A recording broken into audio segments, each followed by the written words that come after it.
forgot to check out donors. Oh, yeah. Well, while you're doing that, I'll do our little preamble. Keep going. Hello. Go. Welcome. This is Behind the Scenes, AV Rant. This is the behind the scenes live recording session. So, yeah, there might be many a technical issue, who knows, but hopefully not. Hopefully it'll go fairly smoothly. Last week was awesome. It was, but you are forewarned, dear viewer, that this is the behind the scenes version, in case that wasn't clear from the title. So, yeah, there'll be a complete version that goes up later in the week, and there's that. You're set? Let's go. Let's go. Welcome to another edition of AV Rant. I'm Tom Andry, and I'm here with Rob H. This is AV Rant. It's your home theater and AV questions answered. Yeah, we made it. We made it this week. Here we are. We're doing an episode. You know, it's like my brain doesn't always work. So last week we had a new AC installed because our old AC was like 15 years old, and we were spending a minimum of $350 to $500 a year just keeping it maintained. You know, things were blowing on it and stuff like that. So we got a new one. It's supposed to save us a whole bunch of money as far as per month, and most importantly, it's got 10 years parts warranty and 1 year labor warranty on it, and the guy who installed it is, it's a good guy. I know him. Okay. So I'm all excited about it, and then they're like, "Oh, we got to come by next week to have the city inspector inspect it, to make sure it's all good." I'm like, okay, pretty standard. And he goes, "When can I come?" I'm like, "Anytime. It doesn't matter." Yes. So when does he show up? Podcast time. 9:30 a.m. on Tuesday. Yep. I'm like, oh, no. He goes, "Don't worry, the city inspector's not going to be here till between 10 and 12. I'm like, that is literally exactly the window, one window that I should have said, don't schedule it then. Don't worry, it's worse. We're here. We made it. Yeah, we made it. And not only that, so the Rotary Club, which those of you who know what that is, I think everybody in America should know what the Rotary Club is, but it's sort of a service organization, volunteer service organization that does, lots of stuff. They give scholarship to kids. They, that's what I know about them. They do scholarship for kids and stuff. Right. But they're sort of an organization that you can join, and it helps you. You get to help the community and other things. Anyways, one of the things they do is they have a foreign exchange student program where they get people here from other countries and then place them in people's houses and that sort of thing. But they have a weird system, which I mean, maybe it's not weird because they're the Rotary Club and it rotates, but they have the kids switch houses like about three times over the course of the school year. So every 3 months or so, they're supposed to switch to a new house. But for whatever reason, they didn't have this thing all set up for this one foreign exchange student who stayed at the beginning of the year with my brother-in-law. Mm-hmm. So we met her, and I actually climbed with her a couple of times. Nice girl, about the age of my son. So I think she's 15 years old. And we said, hey, if I don't know where you guys are going to put her next, but we would be happy to take her. And we never heard anything from them. And then last week on Monday, they contacted us and said, "Yeah, did you guys finish filling up all that paperwork?" I'm like, "Oh, I thought I did." And they're like, "Well, we don't have this from your wife." I'm like, "Oh, okay." So my wife filled it out. Wednesday, they're like, "Yeah, so we got all your paperwork, and she needs a place to go, so she's going to be there Saturday." Right. I'm like, but we're not ready for a foreign exchange student to come here on Saturday. So she's here. Okay. And my life has been completely upended as I'm trying to sort this. Yeah, I've got nothing but boys. Let's sort this teenage girl into our lives and figure out her schedule and how she's going to get to and from school and everything else. So it's been a little crazy. Yup. If I haven't been answering your emails, I'm sorry. This is why. Mm-hmm. Yeah. There's other things to talk about too. I'll be doing I can't. The email won't open, but Audio Technica's got some wireless noise canceling headphones that they're coming out with. I said I'd review them for the podcast, and he's been saying which ones do you want? I'm like, does I don't freaking care count as a response? Because send me whatever ones you want. I don't care. You tell me. So they're supposed to be sending me something out, so I'll be doing that. And SVS heard about me not wanting to have floor standing speakers in here anymore, so they're going to replace every speaker that's not an SVS speaker with an SVS speaker that's in my home theater. I'm sure they want you to take photos so they can feature it. That must be the idea, so they can be like, "Hey, it's an entirely SVS system over at AV Rant." I'm pretty sure. But the thing is they're like, "Well, Tom, I don't really think that we can do ultras up front and prime speakers in the surrounds and surrounds back. Would you be okay with satellites, the prime satellites?" I'm like, "Will that be okay?" Okay, I sit 3 feet away from the freaking speakers. I don't care what they are. I mean, listen. I mean, you guys could give me a speaker, I would put it in here. It doesn't matter. I'm not trying to, leverage my reputation with SVS to get a whole new speakers. And I'm like, you guys reached out to me. I didn't reach out to you and say, give me speakers. Put prime all the way around. So anyways, I'm going to have an old SVS speaker. Cool. System. It is tough when it's 9 additional speakers. You already had 2 prime elevations, but it's 9 other speakers. It's a lot. Yes. It's a lot of speakers. It's a lot. It's a lot of speakers. But it's actually going to make it a lot easier for me to place these things exactly where I want to place them. I'm going to be able to put the elevations on the roof, which is something we haven't done before in this podcast. So we'll see how that works out. All right, let's get to the podcast. This is AV Rant, the podcast that answers your home theater and AV questions. To get your questions answered, all you have to do is ask. You ask by emailing us at question@avrant.com.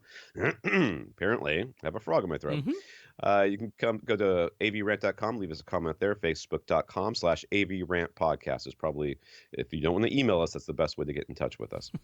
YouTube.com/AVRant to see our videos. You can contact Rob directly at rob@avrant.com. His Twitter is at @FirstReflect. Yes. Mine is Tom at avrant.com. My Twitter is at avrant_Tom, which is utilized almost never. So we want to thank our listeners of the week, as we always do. These are people that have supported the podcast in some way. One of the ways you can do that is going to avrant.com, clicking on the Buy Us a Cup of Coffee link, and that will send you to a PayPal donation site. So we want to thank Jacob for doing that. Thank you very much, Jacob. Yeah, Jacob, thank you for that PayPal donation. We appreciate it. I want to thank our 106 patrons over at patreon.com. Patreon is a service where you can sign up for a monthly subscription to any content creator that you want. And if you choose us, then once a month, they will take some money from you, not the amount that you dictate, and they will give most of it to us. So thank you to our 106 patrons. Oh, yeah. That's patreon.com/AVRant podcast. If you'd like to sign up, it's a voluntary subscription. Think of it that way. 106 patrons over there. So thank you so much for the support. Yeah, rather than having a 2-week-long NPR, membership drive, we do a little bit at the beginning of every podcast. If you can't support the podcast or don't want to financially, I totally understand. But if you do something that will support us, just let us know what you did. So many people, including Infinite Gary, Nathan, Andy, Carl, wrote us to let us know that SVS prominently featured our interview with Gary Yakubian and Nick Brown in their recent newsletter. We were in the title. Yes. Which is nice. We were part of the headline, so I consider that prominent. Right. I guess our actual listener of the week there is SVS, but thank you for all the people who noticed and were excited about it. That's nice. Right. Infinite Gary bought a 1x2 HDMI splitter from Seoul and let them know that it was because of us. And Lee Overstreet bought himself a Yamaha RX A1070 from Accessories for Less and talked up AV Rant to them as well. So thank you, Gary. Thank you, Lee. And thank you, SVS. That's right. Gary, Lee, thank you for talking us up to those retailers. We appreciate it. And just a reminder, we have our upcoming interview with Alan Hutchinson from htmarket.com. Rob will be conducting that interview since I will be out of town. I'm going to be leaving at 6:30 or 7 a.m.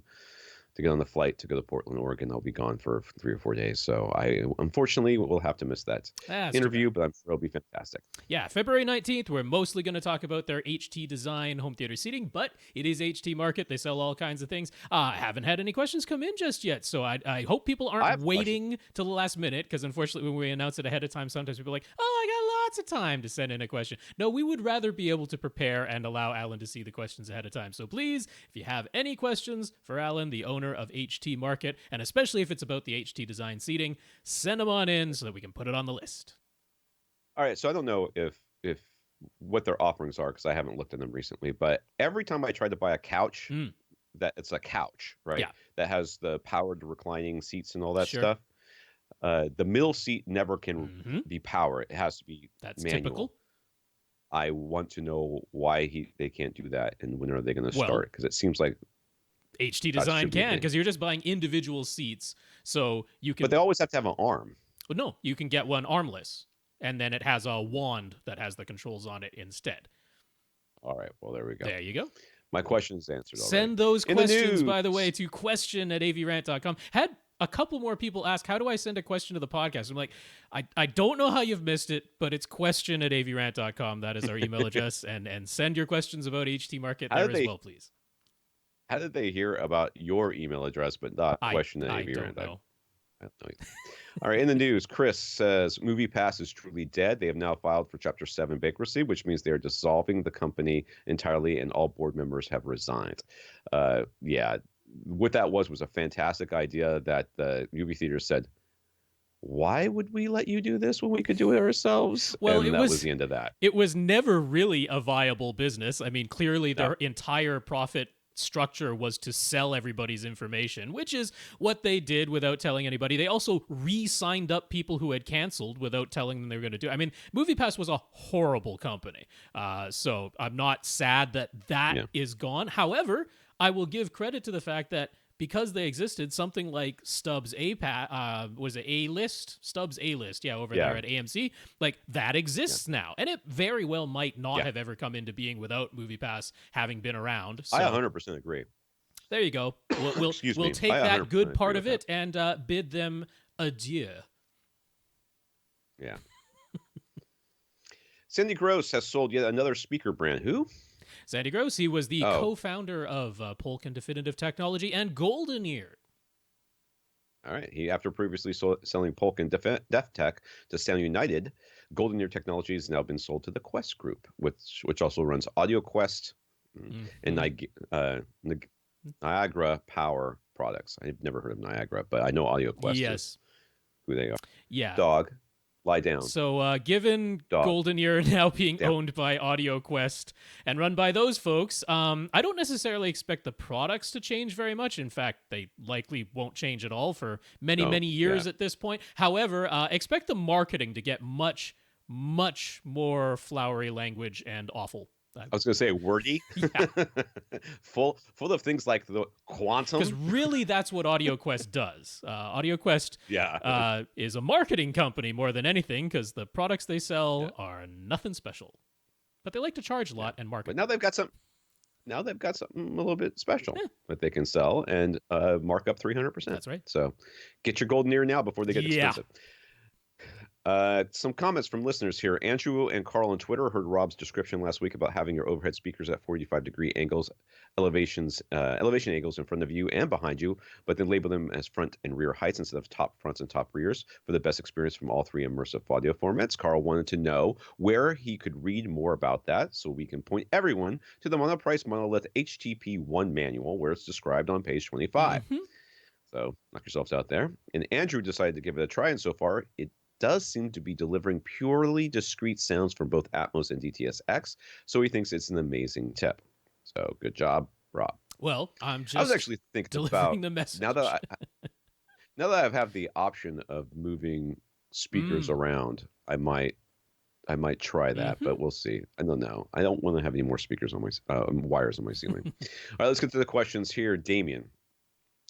Back to Damien's basement theater once again. So yeah, this is the one with the door in the front left where he can't really place a speaker anywhere, and he's got a drop ceiling, it looks like, and he's going to go with a bigger screen. Is that the deal? That's right, yeah. This is the screen he got for free, so why not use it for now? But eventually he'll be getting a fixed frame silver ticket screen. That's the plan.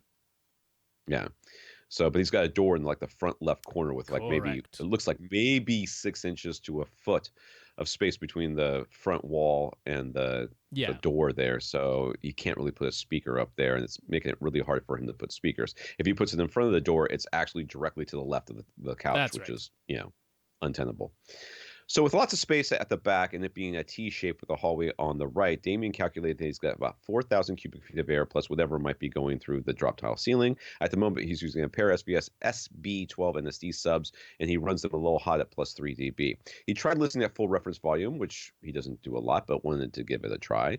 And that managed to get the limiter light to flash a few times on the subs. He doesn't want to blow his subs, so it's a time to start planning for a subwoofer upgrade. Well, you say you don't listen to it that often, and Yes. this is the only time you've ever seen that. So, I mean, yes is the answer, but I would say it was the last thing I would upgrade in this home theater because it's not something that you're going to run into all that often. I mean, we do have to say, like, the SB12 NSD, objectively, if you've got 4,000 cubic feet, they are not sufficient to deliver full reference volume at 20 hertz in that volume of air. That's just a fact. And if that is what you truly want to be able to do, then there is no alternative to either add and stack more of the subs you have. Well, you can't really get SB12 NSDs anymore, but you'd have to add and stack or replace them with higher output models to hit full reference volume in 4,000 cubic feet at 20 hertz. And for for those of you that going 12 NSDs, what the heck is that? It's equivalent to the 2000 series. It's equivalent to a sealed box 2000, but although it's not as high output as the new 2000 Pro. The 2000 Pros can play louder than the SB12 NSDs could, but it is the sealed box akin to the 2000 series. So I agree with Tom. I mean, given that that is not how you normally listen, you don't have to worry that you're going to blow out an SVS subwoofer. It is not going to break itself. That's the limiter is there to limit it from damaging itself. It's safe. You don't have to worry about that. I love it when they label things what they actually do. Yes, that's right. It's kind of nice. So continue to use it. Don't worry too much. You've got other things that I know you need to spend your money on first to upgrade in this theater. But eventually one day, if that's what you want to be able to do, then it'll be a subwoofer upgrade time. So he says when it comes to very high output for the lowest price, there's more than just SVS out there, right? Mm-hmm. So where should he be looking if he wants, say, a PB 3000 level output, but for the lowest price? So we're going to come up, and I don't know any of the model numbers, of course, but we're going to come up against the same culprits that we always do. Power Sound Audio is going to come first to my mind, because that's what they do. They make subs that put out a lot of output. HSU, of course, is probably going to have something there. And then I guess Rhythmic is the other one that comes to my mind. Sure. If you're going lowest price, it'll actually be HSU right now. It'll be Shu Research these days. Their VTF 15H, once you include the shipping, goes for about $1,000 each. And that is the 15-inch model, but it's not dissimilar at all from SVS's PB3000, which is now a 13.5-inch driver. So that is the lowest price for that level of output, VTF 15H from Shu. Power Sound Audio, they have changed their models again, and their prices went up a little bit. So now their 15-inch ported model, their entry-level one, is $1,150. That includes shipping. So a little bit more expensive than Shu at this point, but still a great choice and still less expensive than the PB3000, which goes for $1,400. So very close to those prices. Mono prices, Monolith 15 is sort of in that output range. It almost splits the difference between their 3,000 and 4,000. I got to get Mono price to start popping into my head when we start talking about these things. The Monolith series just has not seeped into my brain hole. Yeah, because the Monolith 12 would not have the same output as a 3000, but the Monolith 15 is like a little more than a 3000, but not quite as much as a 4000. It's like splits the difference, but it goes for $1,350, so it's right there at about the same price. Rhythmic's FV 15 HP, which again is very close to a 4,000 more than a 3,000, but it's $1,400, which is the same as a PB 3000. So the value choices here are Power Sound Audio or Shu. There you go. So he really wants black ceiling tiles instead of white, but he's got a lot of drop tile ceiling tiles to replace, and proper acoustic ceiling tiles in black are looking cost prohibitive. So is there any way to do something about something above the ceiling tiles and then use cheaper tiles and end up with results similar to what proper acoustic ceiling tiles would give him? It's called speaker grill cloth, and you just do that across the entire ceiling. Oh, I suppose. Just cover your ceiling with it. Yeah. I mean, I don't think so what he's talking about is replacing his ceiling tiles. And if we look at the ceiling he's got right now, the frame for the ceiling tiles is all white. Yes. And it's all 2x2. So if you And if you replaced your ceiling tiles, you would have with black ceiling tiles of any kind. They would be black ceiling tiles all outlined in white. True. Which would be a checkerboard sort of weird pattern. And to me, I'm like, ooh, I would rather just take and string up that acoustically transparent black fabric across the entire ceiling. Right under the ceiling tiles. I mean, you could really get black thumbtacks and just tack it to the ceiling tiles themselves, and then just make sure it's nice and taut, and then do that all the way across, and then your entire ceiling is now black. Right. And the solution to turning it back white is just taking down all the tacks and pulling this thing down. Yeah. If you buy entirely black ceiling tiles, I think you need to replace the frame as well. There's paint there's it. that aspect of it. Either way. Yeah, the other side of it is if you get, your cheap ceiling tiles that you could grab at Home Depot or something like that, they're very, very thin. They don't support any weight. So putting something above them, whatever goes above them pretty much needs to be its own weight support. And to get something akin to, so there's your standard sort of like office acoustic ceiling tiles, which are really just 1 to 2 inches thick of basically like foam and sometimes cork board, that type of thing. Yeah. They don't really block a whole lot of song. If you go over to something like Acoustical Solutions, their acoustic ceiling tiles, you can get that style, but you can also get the type that actually have like a weighted membrane above them so that they actually deliver some soundproofing as well. And that is sort of what Damon was looking at, which does increase the cost quite a bit. To equal something like the sound blocking membrane, you'd have to put basically mass loaded vinyl above your existing ceiling tiles, but you'd have, support the tiles themselves would support no weight if you get cheap ceiling tiles. So you'd have to find some way of distributing the weight of the mass loaded vinyl. And then on the acoustic absorption side, that's really tough because even the cheap tiles, if they're solid, they're going to reflect more sound than they absorb. It's not as though the sound is somehow going to get through them just because they're thin. Sound waves don't like to transition mediums. Most of that energy, even if it's going from water to air, the air doesn't have all this like solid mass to it, but it still reflects the sound waves back down because they just don't like to transition mediums. So that isn't a great solution in my mind, acoustically speaking, to just do cheap tiles. And then like if you put mass loaded vinyl, a whole bunch of insulation above them, that's going to cost you as much as getting the expensive tiles anyway. So I don't like that as a great solution. What works better is if your current ceiling tiles are not acoustic ceiling tiles, get like cheap ones that are ugly that you don't care about and then cover them in fabric, exactly like Tom says. That is the better solution than going with just cheap, thin tiles. So he isn't super keen on becoming an RBH dealer. It's really less work than you think it is, but let's go on. Because he went to RBH speakers. But there's no dealer in his area. There's no dealer in this area, and I suggested he could become a dealer. So the Aperion in-ceiling speakers we mentioned are an option, but he also heard Rob recommend the monoprice Sycamore in-ceiling speakers, which cost less. Would they be a good match for his Ascend SE speakers? This is for This Atmos? is for Atmos. Is what we're talking about? I would be pretty much entirely fine with them. I mean, if you were using those drivers to make front speakers, no, they don't match your Ascend SEs. But as Atmos speakers, I'd be probably entirely fine with those. I mean, he was asking for like what matches the best. I'm like RBH or Aperion, but for Atmos, I barely care. So I'd be totally fine using the monoprice Sycamores for your Atmos. It's just Atmos uses so little of the frequency response range that it's like, does it have a tweeter? Then it's okay. A tweeter in the world's smallest mid-range? Thumbs up. So when he was experimenting with having his front left and right speakers in front of his door, that basically put them where his front wides would go. His front wides would go, right? He kind of liked certain aspects of that super wide soundstage. Should he consider front wides?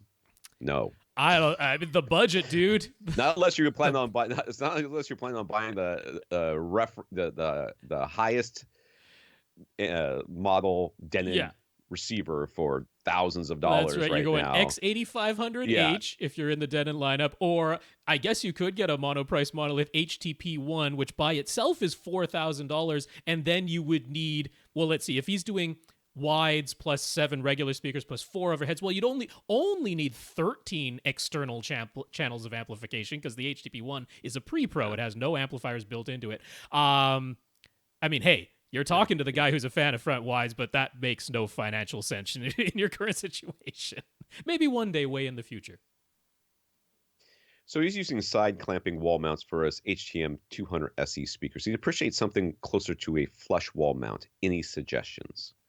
So it's been over a week since Damien asked this. So in the meantime, he discovered that he can reverse the bottom of his side clamping mount, which has allowed him to position his speakers closer to the wall. So now he's using. So instead of clamping it on the back, he's clamping it on the bottom, so that puts it closer to the wall. Well, so actually, like these were the ones where it has like a base that's holding the speaker, and then the side clamps are there. And normally the side clamps are close to the front of the speaker. But he's like literally turned that base around, so now the clamps are at the back of the speaker, like on the bottom, but at the back. So the clamps are always going to be on the bottom of the speaker, but normally they're towards the front. Yeah, I don't know how super stable that is. I mean, you're relying on that. This looks like it's going to go tumbling out of this thing. It looks like you are relying on that yeah. clamp. No, those clamps do allow you to actually just put a little wood screw in, and the HTM 200 SE speakers that he's using are just an MDF cabinet, and Dave has said many times it's totally fine. Like, not a deep wood screw, just enough to get into the side of it, and yes, it will, of course, mark up the finish on the outside, but for the purposes of safety, I wouldn't mind. There's not a keyhole mount in the back of this speaker? It's not a keyhole, no. It's a threaded insert. In fact, it's a dual threaded insert, like two. So I was going to mention that the ones I normally recommend for this over at Pinpoint Mounts, they have a nice, essentially flush mount speaker bracket that you can get. They're $60, which is a little bit expensive for what they are because it's just a piece of metal with two-sided that you hook together. But it does allow you to essentially flush mount a speaker that has the type of mounts that the HTM 200 SE does, the dual-threaded inserts on the back. So that is still an option, but yeah, as long as your side clamping mount is secure, and like I say, a little wood screw just to make sure that it's actually fully secured there is okay. It'll leave a little hole in the outside finish. Okay. So he started getting into Room EQ Wizard using a U-Mic 1. I hope it's from Cross Spectrum Labs, because if not, $5 extra. You're missing out on $5 extra. What do you get? Fully professionally referenced calibration. I mean, the U-Mic 1 by itself is already really close, so it's not the end of the world. I know, but for $5 yes. You can have this thing be professionally calibrated so that it is as close to a reference level microphone as you can get. That's not worth $5 when you're spending what, $100 on a mic or whatever it is. Come on, don't be cheap. Go the extra mile. Anyways, when he runs his bass sweeps with the receiver's master volume at full reference, the sweeps are crazy loud, as one would expect, and the microphone itself clips. What is he doing wrong? I don't actually know, but are you turning off Odyssey and all the other things before you do this and setting the trim levels to 0 on your sub? Well, it's not necessarily that, because you might want to measure what your Odyssey response is. I suspect that in Room EQ Wizard itself, you might have set its output level to 0 dB, and you don't want to do that. Within Room EQ Wizard, 0 dB is not referencing reference volume. 0 dB in Room EQ Wizard is referencing decibels full scale. And if you're using the 16-bit output, full scale is a little bit over 96 decibels. So that could explain things, because that is far, far, far too loud. You don't want 96 decibels plus coming out as your sweep. So I think that's likely what happened. Now, normally what people do with Room EQ Wizard is put it out at negative 12 dB full scale. That's almost the standard, because that would give you 85 decibels, which is what we consider full reference volume, right? Full reference volume, your average output level is 85 decibels. So negative 12 dB FS as your output in Room EQ Wizard will give you 85 decibels. However, if you're trying to get the same sort of output level sweeps and pink noise and that you would get from the AV receiver itself, you actually want to put it at negative 22 decibels full scale to get you down to 75, right? But negative 12 dB FS should be fine. That shouldn't clip your microphone or anything like that. But 0 dB full scale, yeah, your 96 decibels plus is way too loud. Mike is running a 5.1 speaker setup using Marantz SR5011 Paradigm Prestige speakers and SVS SB3000. His TV is 65-inch Sony X950G, and if he's going to make any additional purchases, he wants to be future-proof for the next 5 to 10 years. Dude, we are not magicians. We can guarantee you that if you buy a sub or a amplifier right now, then 5 to 10 years from now, it will be just as relevant as it is today. Everything else, we can make no promises. Speakers are pretty darn safe. Speaker wire. Speakers and speaker wire. Those Paradigm Prestige speakers, 10 years, those still going to be great speakers. It's going to be fine, yeah. So is an AV receiver upgrade in order? He was thinking maybe the Marantz SR6014, but he's really interested in Atmos. Tried it, thought it was just okay. Welcome to my world. But maybe the 6014's Atmos of height virtualization is worth a try. He'd get the upgrade from Odyssey Multi QXT to XC32. Would the 6014 be worth it? Can I just say a resounding no? I will completely agree with saying no on that one. I mean, if you're not interested in Atmos, then and you're not dealing with, I mean, so his receiver should be able to pass through all the stuff, right? For the video side of stuff. So ever since the 10 at the end of the Marantz model numbers, you were able to pass through all of the current 4K HDR, including Dolby Vision, because the ones that ended in 10 got the Dolby Vision firmware update. So he's on 11. He was the year after that. You're fine on all the video stuff. No, it won't pass 8K.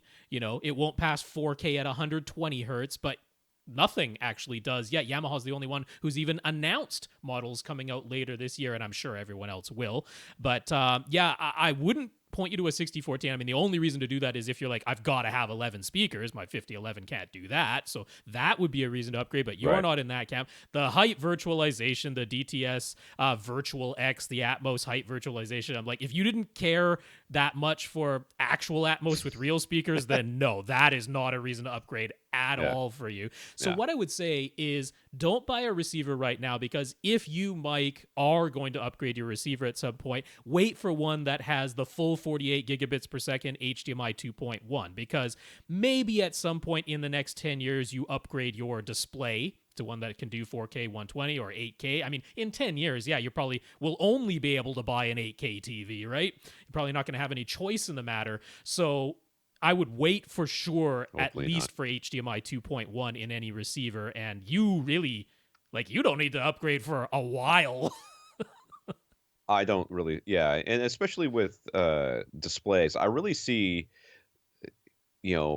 them. We're quickly getting to like a nexus of no one knows what the heck you're talking about, so we're not going to buy your new stupid TVs anymore. The people right now who are going from HD to 4K are going home and going, I don't get it. Well, these are the same people that have everything on dynamic mode.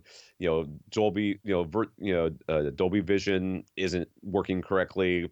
They're not going to get any. Well, I mean, we can joke a bit about the Super Bowl this past weekend. The first time it's being broadcast in 4K and HDR. Well, I mean, the number of comments. So John Archer over at Forbes, he was like requesting, he's like, people, tell me what your experience is, like what's happening trying to stream the Super Bowl in 4K and HDR. And like the number of people were like, I'm watching it on my Apple TV, HDR is amazing. I'm like, you're not seeing HDR. The Apple TV 4K didn't support HDR from the Super Bowl broadcast. There were people who were like, I'm watching it on my like Roku 1080p, it's amazing. I'm like, you're clearly not seeing 4K and HDR. So like people literally don't know what they're even looking at. And then so I mean, like, Mike here has got a X950G. I mean, that was just last year's 2019's full array local dimming 4K HDR Dolby Vision Sony television. Like, you're not going to need to upgrade for that a while. Your receiver, your SR5011, can already pass through all of those signals. You don't want to go to more speakers than you have already. I'm like, you got no reason to upgrade right now, Mike. Yeah. I really feel like displays are going to go through some sort of weird transition coming up pretty soon. And I don't know if the micro LED, panel thingies are going to be the next thing. Are going to be the next thing or whatever. But, pixels per inch, we're going to get away from a lot of this stuff. So, frankly. And it quite literally doesn't matter, other than the HDR and, the white. But eventually we're going to hit all visible colors. You know what I mean? It can't go past that, and we're almost there right Getting now. there. So we've already got the pixels per inch such that you can sit with almost your nose to your display and you won't see any pixels. We've got almost every color that is visible, and by us at least. So what's the next thing? I don't know, but they're gonna have to come up with some reason for you to buy a TV. And there is nobody out there. I don't know a single person. I don't know a single person that doesn't listen to this podcast that knows what 4K Like is. really, yeah. Could actually tell you the numbers, I'm sure. Well, not just knows what 4K is in reference to anything else. They know it's better. Sure. It's bigger. Because it says it's Bigger better number. on the marketing. Yeah. That's it. I think that most of the time they think that the screens themselves are bigger. So, all right, Tom. Not me, different guy. A few episodes ago, Tom asked about possibly changing his current DIY screen made from a piece of laminate to a acoustically transparent screen and repositioning his Sierra 2 EX speakers behind the screen. He's got this custom thing all built up front, and he's built his own stands and everything. I wish I was this handy. I am not. He said how his current screen is mounted on a simple partition wall that he built, just 2x4 framing with a single layer of drywall, so there was actually space behind the screen. So now he sent us an image so we can see behind the screen area. And it looks like it's about 5 feet deep, maybe. And there's duct work on the ceiling for AC. There's I guess that's his equipment rack back there. Rack is as back well. there. Yep. And storage and coolers and the American flag goes and other stuff. So this is a storage area, which is great, and I can see why he put the screen where he is, because it's right flush. Yes. To this large ductwork. I mean, that is the thing. That ductwork is not moving without a major renovation. Yes. So yes, where the wall is makes perfect sense. Plus, it leaves like nice, not excessive, but nice walkway to his equipment rack. So it looks very appropriate. I love it. It's perfect. I love it. So he said that if he makes holes in the drywall for a speaker and puts up an acoustically transparent screen onto the existing partition wall, then he'd lose some of his speaker's bass extension since they're rear-ported, and have to be sure the openings for the speakers are well sealed. Now that we see what's behind his partition wall, do we see any way for him to move the drywall further back? No, we don't. And then have a false wall for a screen without moving the screen closer to his seats? No. Nope. No, you can't move that screen back. No, don't move that wall. You can do, that would be nuts, man. Well, the other thing is too. I mean, so if you're not watching YouTube, where his ductwork is coming in, there is it looks like a massive opening to another thing. I don't know what another room or something. So this back wall here is actually, if we took and made that wall, we took the drywall down and just put speaker grill cloth, we're not just opening up to this extra 5 feet, which would be fine. We could put a subwoofer back there or whatever. No, we're not. We're opening up to whatever that leads to. So now we've gone from this room, which is an enclosed rectangle where everything works well, to this room plus space, which I imagine is the rest of his basement or whatever it is. Very well, and it's could be. Could be, yeah. So, I still think that how your system is set up right now is good. Yeah, I mean, it was the reason he wanted a bigger screen. Was that the deal? I honestly don't know. He didn't mention. I mean, my thinking was that maybe he's wanting to transition from CinemaScope to 16:9, and then he wouldn't have the height, keeping the same width. But I'm looking at this. I go, I see two solutions here. Three. One, don't do anything at all because you've already got a really nice setup. That's my solution. Number two would be continue to keep your speakers below your screen. If you want to change your screen in some way, but keep the speakers below the screen. But number three would be don't do anything to that drywall wall that is behind your screen at present. Don't do anything to that at all. But you could bring an acoustically transparent screen a little closer to your seats. You don't need a ton of space behind it. I mean, literally 1 foot would be just enough. I'd go 1.5 feet. That'd be nice. 1.5 feet with some insulation that is right behind your speakers. Your speakers essentially butted right back against that insulation. That's fine. You're not blocking airflow when the ports are going into insulation. That would be the only way I would really come at this, Tom. If you're gonna make that change to an acoustic transparent screen, bring the screen a bit forward and put insulation behind your speakers. Just so that everybody else understands what's going on is he's built a wall, like a very thin wall, at the back of his room that butts up against this thing. Then on that wall is his screen. Yeah. Then below his screen is a jut out, which is like it's basically open. It's just Yeah. 2x4 framing, it looks like, or whatever, where his speakers are in this jut out. What Rob's suggesting, and I agree with, is you could then move your screen forward so that it's flush with the jut Pretty out. much, yeah. So maybe this not would, even yeah, that far. So you did.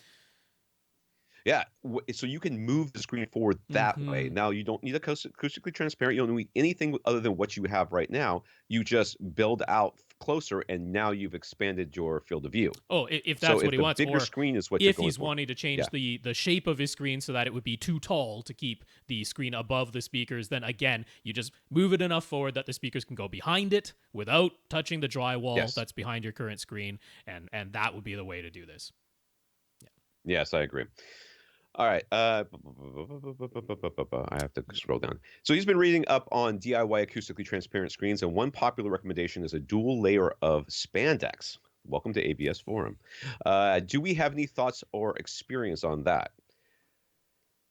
Well, I mean, you can project onto anything if you try hard enough. I'm not in love with this. I mean, we're going to be the idea of spandex. That is, oh my goodness.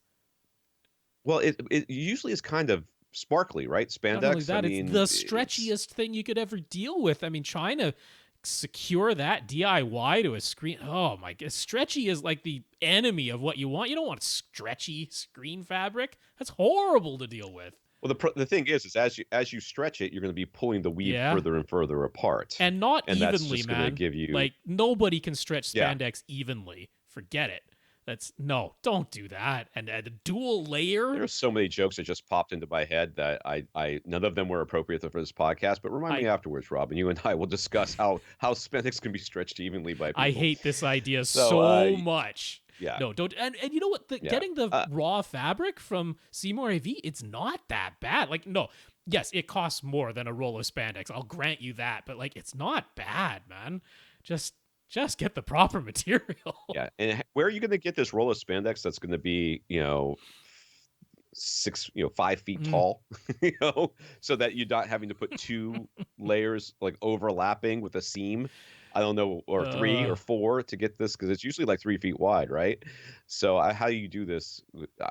Look, if you were a college student with a dorm room, and you were looking to build a screen, for your little dorm room, or so that you could have, that, and you said, "Can I use spandex?" I would still say no. Well, I'd choose some other fabric. There's better fabrics than that. Yeah, I would say get a white sheet. You get a blackout curtain, right? And that's what you want. One of those white blackout sheets, but which wouldn't be acoustically transparent. But no, don't do this. Just pay the couple $100 extra money and get the proper screen. That you wanted the gain too. You're not going to get the gain from spandex. You're going to get the gain properly from Seymour AV. So I still don't think he needs acoustically I know. transparent unless he really. I still think he can just move that screen forward and be good with life, but that's just me. John, if you were already using the previous model of NVIDIA Shield as a Plex server, is there any advantage offered by the newest version specifically as a Plex server? Is it so much more powerful that it would be noticeably faster or better in any way? I don't know, because I don't use Plex and I don't use NVIDIA Shield, but Rob does, so he has the perfect answer. And my answer is no. And I will also tell you, no. As a Plex server, the bottleneck is my storage. Nothing to do with the Plex's processor in there. Yeah, the brand new, the 2019 Plex or NVIDIA Shield Pro, and it would have to be the Pro, because the NVIDIA Shield Pro from the 2019 lineup is the only one that can act as a Plex server. It is a more powerful processor in there, but that's pretty much all to do with their new upscaling that they're in there and being able to support Dolby Vision. As far as being a Plex server and doing its transcoding in that, the bottleneck is the storage, not the processor, so you'll see no difference going from the old one to the new one. If you're trying to justify getting a new one just to be a server, then no. As a playback device, it's got a few new features. James says he appreciates the advice we gave him about not installing his 5 in-ceiling to-noise speakers and in-ceiling 8-inch to-noise sub in his open living room. Good, because some people get real mad when we tell them not to do stuff. He likes our suggestion of using them for whole house audio instead, and he'd like to have speakers for his garage and his covered patio, so that might all work out nicely. Great, Yes. fine, put them there. As we mentioned, that in-ceiling speakers need to have back enclosures for fire safety reasons. These Tenoys all have back cans already attached, even the 8-inch sub. I keep wanting to put sub in quotes, air quotes, in case my voice is not conveying that. My mind is putting air quotes around an 8-inch sub, no matter who makes it. Okay, not just Tenoy, anyone. So does he still need enclosures in addition to those? No. Nope, these are fine. That is the back can that we would want you to have, and those are good to go. Yeah. So what's the simplest way to create distributed audio and power these Tenoy speakers? He still has his Pioneer VSX 830 5.1 receiver that isn't being used for anything else, and he has a Pioneer home theater in a box lying around too. Could he just use those and some Echo Dots? I mean, yeah, I don't see why not. You would now have you would have to use more remote controls than maybe you wanted to. Or just leave the receivers powered on at all times. Because if the whole idea is to open your app or just talk to your assistant and have it play music in these other rooms, the AV receivers themselves would have to be powered up. So you could do that potentially through an app. I'm not sure if these models actually have an app where you'd be able to do that, but you'd have to open the Pioneer app first and turn it on and then go to the assistant. It's a little bit janky, so you'd either have to leave them powered on all the time or do that type of thing. Yeah. Certainly they can. If you think about it this way, if you had a distributed amp, which is one of the other solutions for this, it's essentially, unless it's got, like Rob said, a power on and power off, either through our app or through IR control, you would need to do something along the same lines, so that it would not be a huge difference if you got one of these other things. So leaving them on all the time, I know people are like, "Oh my God, it's going to draw so much power." It really just sits there. It draws less power than your cable box, that even when you put your cable box in standby, it draws exactly the same amount of power as when it's on. It draws less power than that. So, when it's just sitting there idle. So that would be totally fine. I mean, it's absolutely sufficient to drive the speakers. The Pioneer receiver does bass management, so you could even make use of that 8-inch in-ceiling sub. Like, say, in your garage, you could totally make use of it. It would be fine.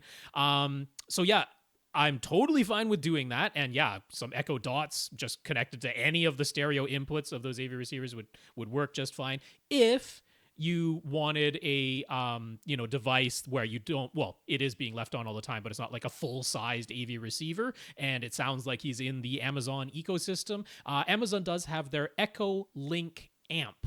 It's $300, so it's not super duper cheap, but it is an You buy a new receiver for that. It is an Echo already, and then it also is a 60-watt ×2 amplifier. It actually does have a subwoofer output itself and a crossover, so it's a nice device like that. It's cheaper than the Sonos equivalent, so that's how they're claiming their value at that price point. But that would be a way, if, like, let's say he wanted to add even more in the future, and he doesn't have even more AV receivers lying around, you could expand it that way with the Echo Link amp. But yeah, Echo Dots to your existing AV receivers and let them power the speakers. That'll work totally fine. Yeah, I think so too. Gurinder saw that we went through the settings for the Panasonic UB9000 Ultra HD Blu-ray player. He's using a Panasonic UB420 with his JVC X790 projector, and most of the same settings apply. But would we suggest a different setting for the HDR optimizer in the case of his 790? I don't know. Would we?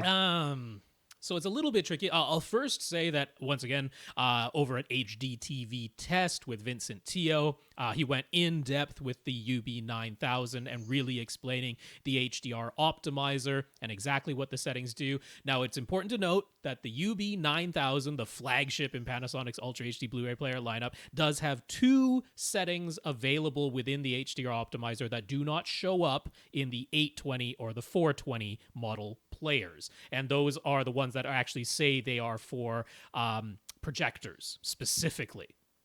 But all they do is offer a 500 nit tone map and I believe it's 300 or 350 nit tone map for the bottom one.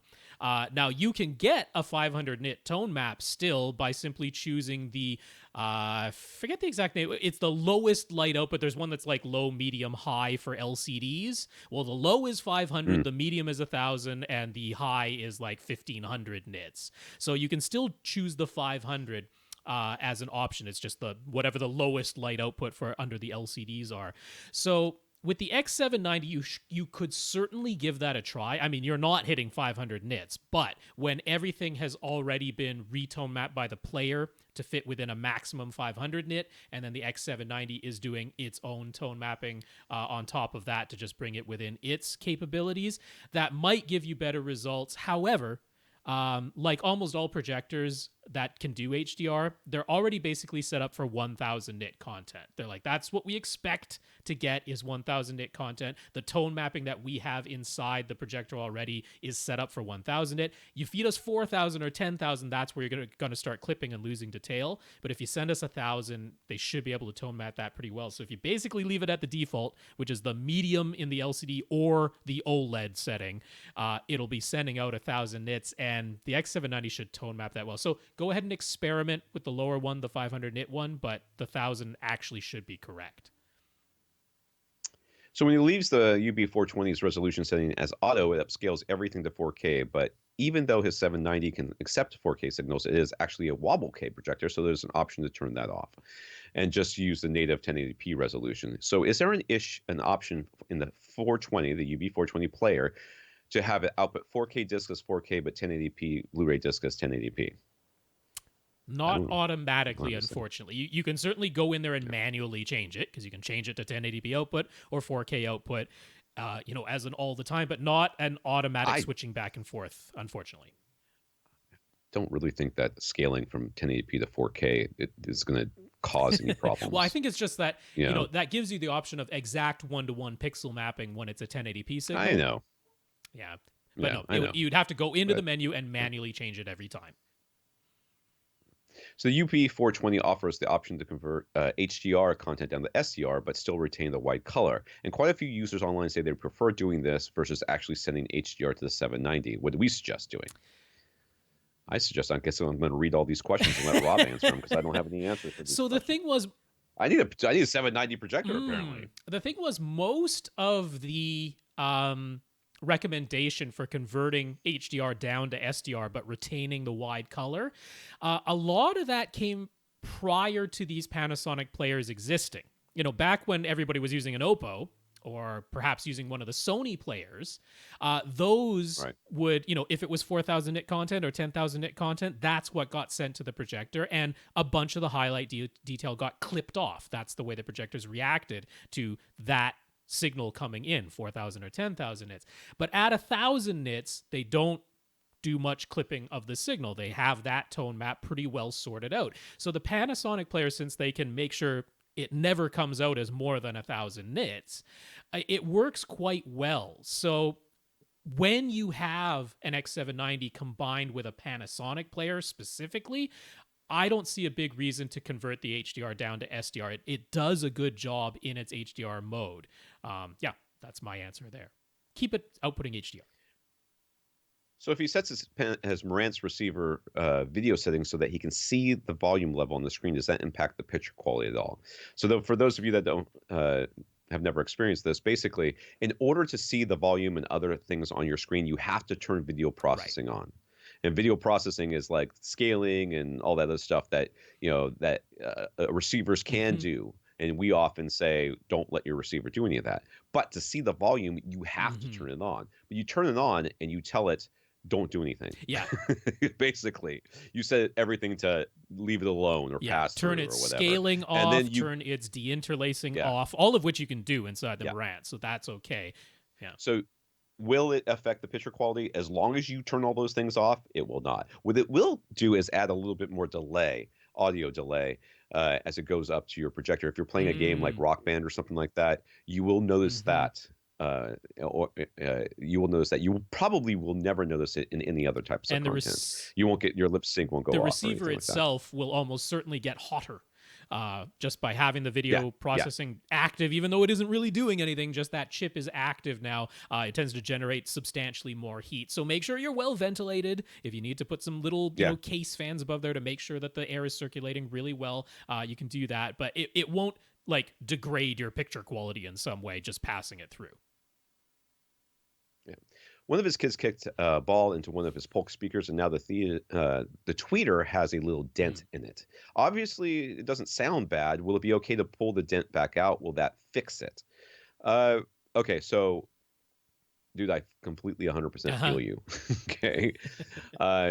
Most speaker designers I've spoken to and that I've asked this question of, no one has ever told me that having a dent will affect negatively the sound in your tweeter.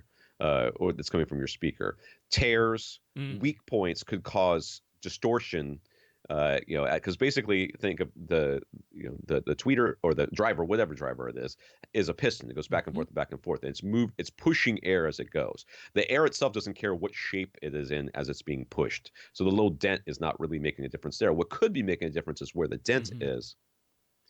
There could be now a weak spot where now we're going to get some resonances there that we wouldn't have gotten. That's where you run into problems. And to my mind, trying to pull out the dent so that it visually looks better is creating more potential problems than it solves. I would just leave it. So I mean, these Polk speakers, other than the LSI series with its ring radiator tweeter, which doesn't sound like that's what he's dealing with here. They all use soft dome tweeters.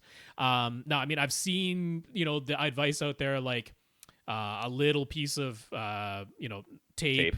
You put it on there. But if there's anything metallized on the outside of that tweeter at all, sometimes that coating, comes off even with light adhesive. And I'd be wary about that. The other advice that sometimes is out there is you basically suck on it. Suck on it. Kiss that little tweeter, bit of buddy. Suction, and it doesn't take much. Be careful, but I'd maybe be willing to do that much. I wouldn't put tape on it. I don't like that idea very much of putting the little piece of tape on there. Tape is the most often solution. The one time I had a dent in a tweeter, that's what I did. I did the suction thing. Yeah, and believe me, no one could look each other in the eye afterwards. I just never able to look at that speaker again in the same way. So, I honestly, I know it's going to drive you crazy, and you're going to do it anyways because it drove me crazy, and I did it. So I've been there, but the reality is, you're risking more harm for a visual appeal. That sound certainly doesn't care. So it's up to you, man. But that's the solution. A little bit of suction. Suck that tweeter. Yep. Yeah. You want to go ahead and write down the title of the podcast now, so I don't forget?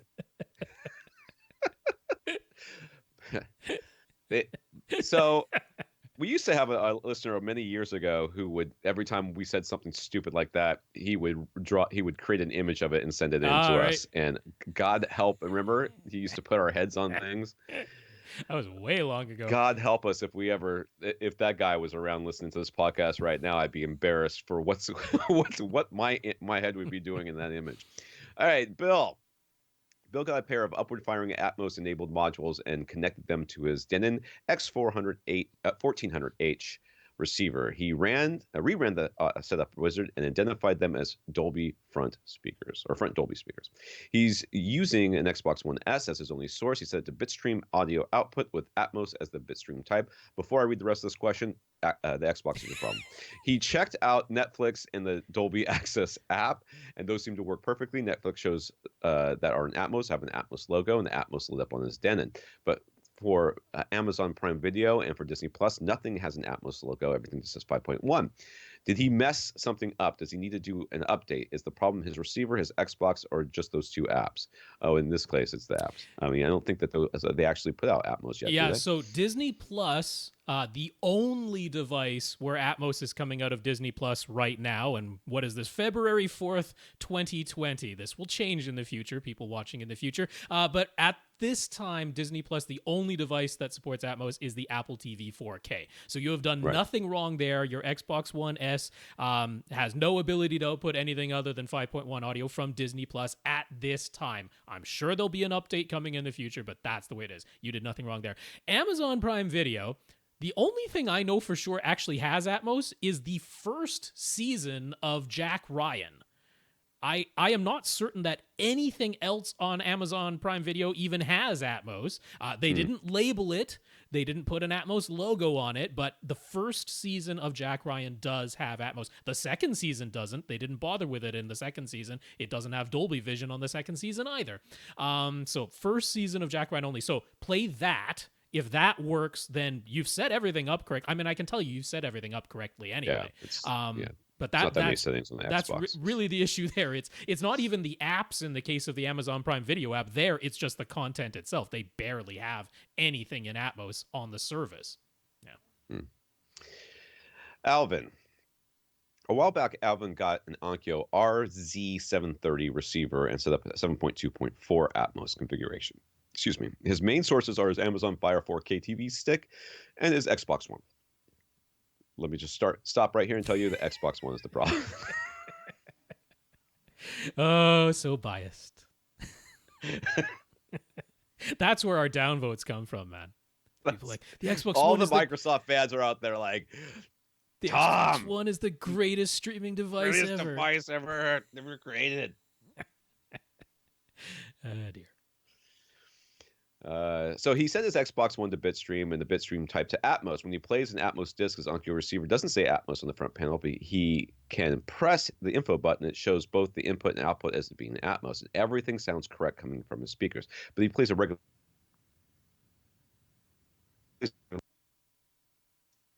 If he plays a regular DVD and he presses his Onkyo's info button, it still says the input and output are Atmos. There's no sound coming out of the overhead speakers, though. Can we help? Yes.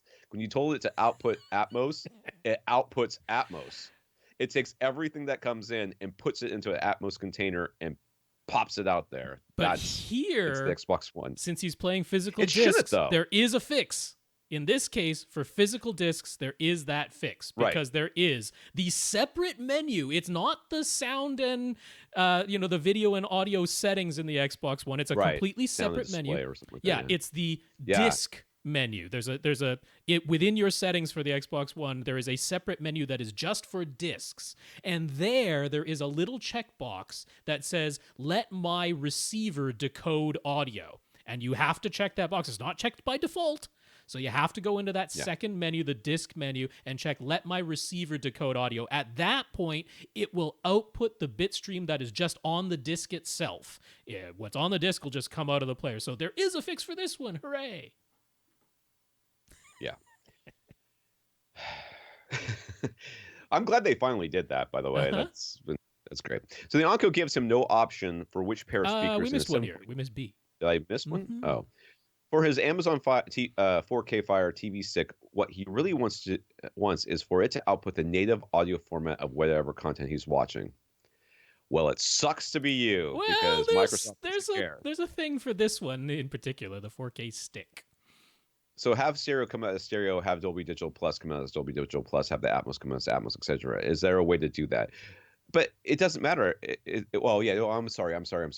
I'm thinking for some reason he was talking about Amazon Prime coming out of his Xbox, which is not the question. The question is, how does he get the Fire 4K TV stick to output whatever the actual content was? And I'm sure there's a setting within the Fire stick to do that. There is. So with the Amazon 4K Fire TV stick, you got to scroll down to the bottom. That's where you get to the settings, and then it's the one that is picture and sound or display and sound or display and audio, whatever it is. You can figure out because it says something about picture and sound in there. Now with this one, with the 4K devices, they give you the option of best available, and it wasn't even always there. That's like a not that somewhat recent addition in there. But there is the option of best available audio. You choose that, and it does what you want it to do. Atmos comes out as Atmos. Dolby Digital Plus comes out as Dolby Digital Plus. If stereo is the only thing that's there, it comes out as stereo. So hooray, it does what we all want it to do. Best available.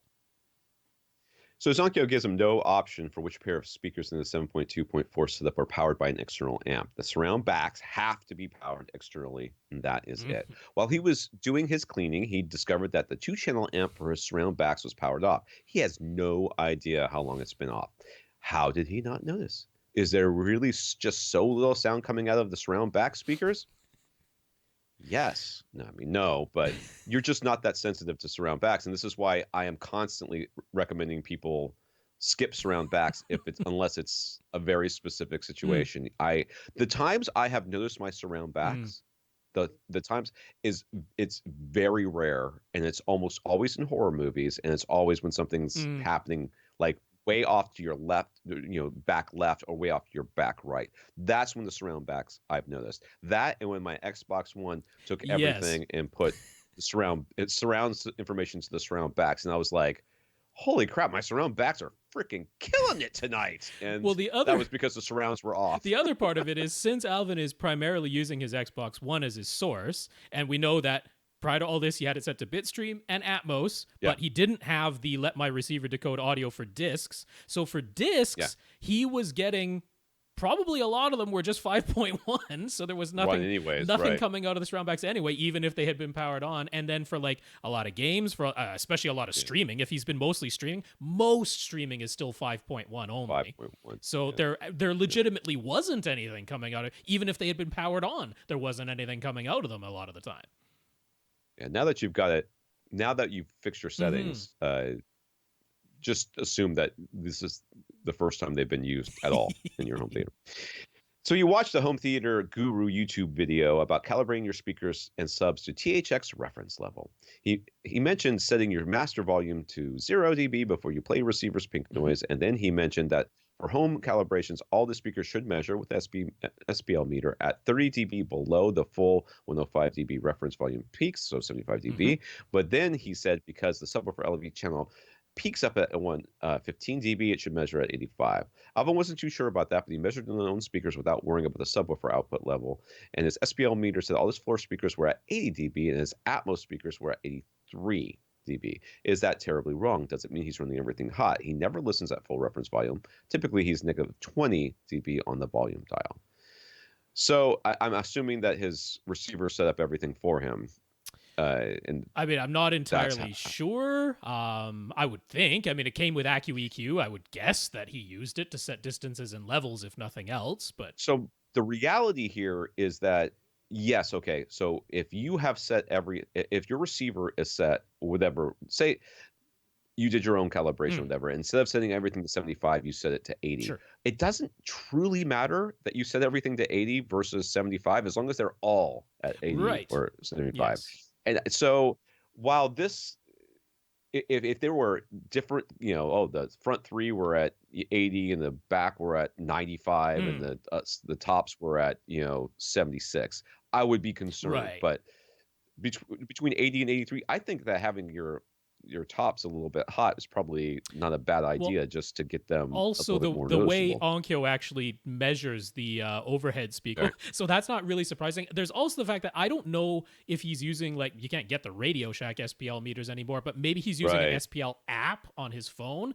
and those aren't necessarily calibrated themselves completely correctly. You're actually supposed to calibrate your SPL meter app against a reference SPL meter, which I'm like, well, if you already had a reference SPL meter, why are you downloading the SPL meter app? So it's entirely possible that the app itself, if that's what you're using, is not totally accurate. But there's ultimately no problem with what you've done here. But however, going back to that Home Theater Guru YouTube video, they're wrong about when you use the built-in pink noise of your AV receiver, that the pink noise coming out of your subwoofer, if you're using one, should measure at 85.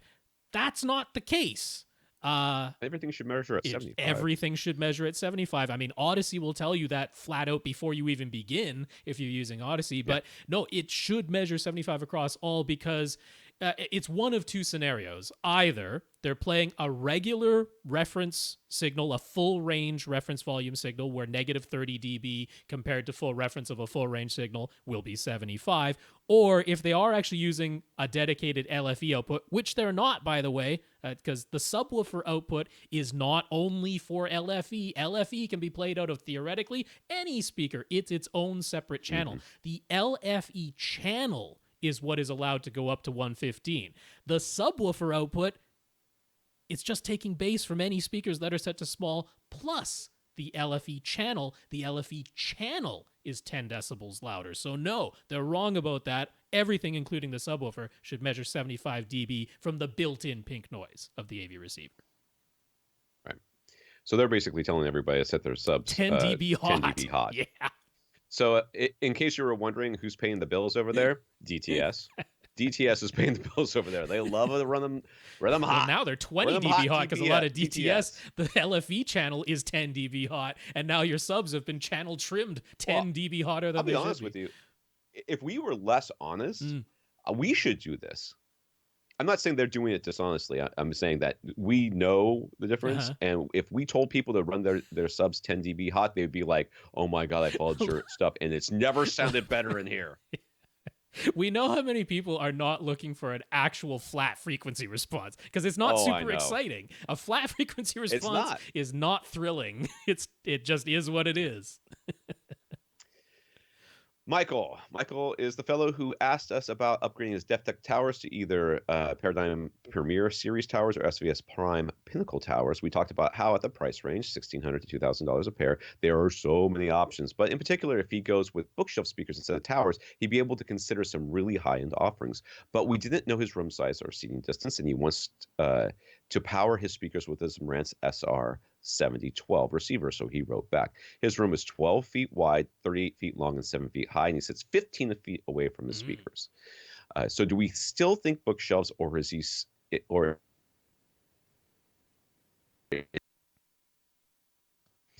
well, it limits your bookshelf options slightly.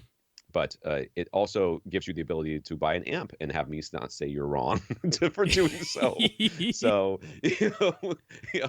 so do you want towers by themselves and no amp, or do you want an amp and bookshelf speakers? Because, I'd take the amp and bookshelf speakers myself. 15 feet away, though, is that's enough where I'm like, okay, towers start to make sense. I mean, like you said, there are bookshelves that can handle that, but it's the larger and higher efficiency bookshelf models. Most normal book, the 6.5-inch woofer 2-way bookshelf is it basically is a 4-meter speaker, right? It's a 12 to 13 feet. That's what almost all regular, you look at them, bookshelf speakers are. They're great to 4 meters, and that's about it if you want to be hitting close to full reference volume. So 15 feet away, you're far enough that I'm like, okay, now towers make a lot of sense. I'm certainly not going to tell somebody they're out to lunch at that point. No, I don't. So I mean, I agree with you. Again, if he's going back, he's staying in this price range. He's 15 feet away. Like the Prime Pinnacles they're gonna be great. And plus, what? If you get them and you're like, maybe there's something even better, like you can return them for free, including the shipping. Yeah.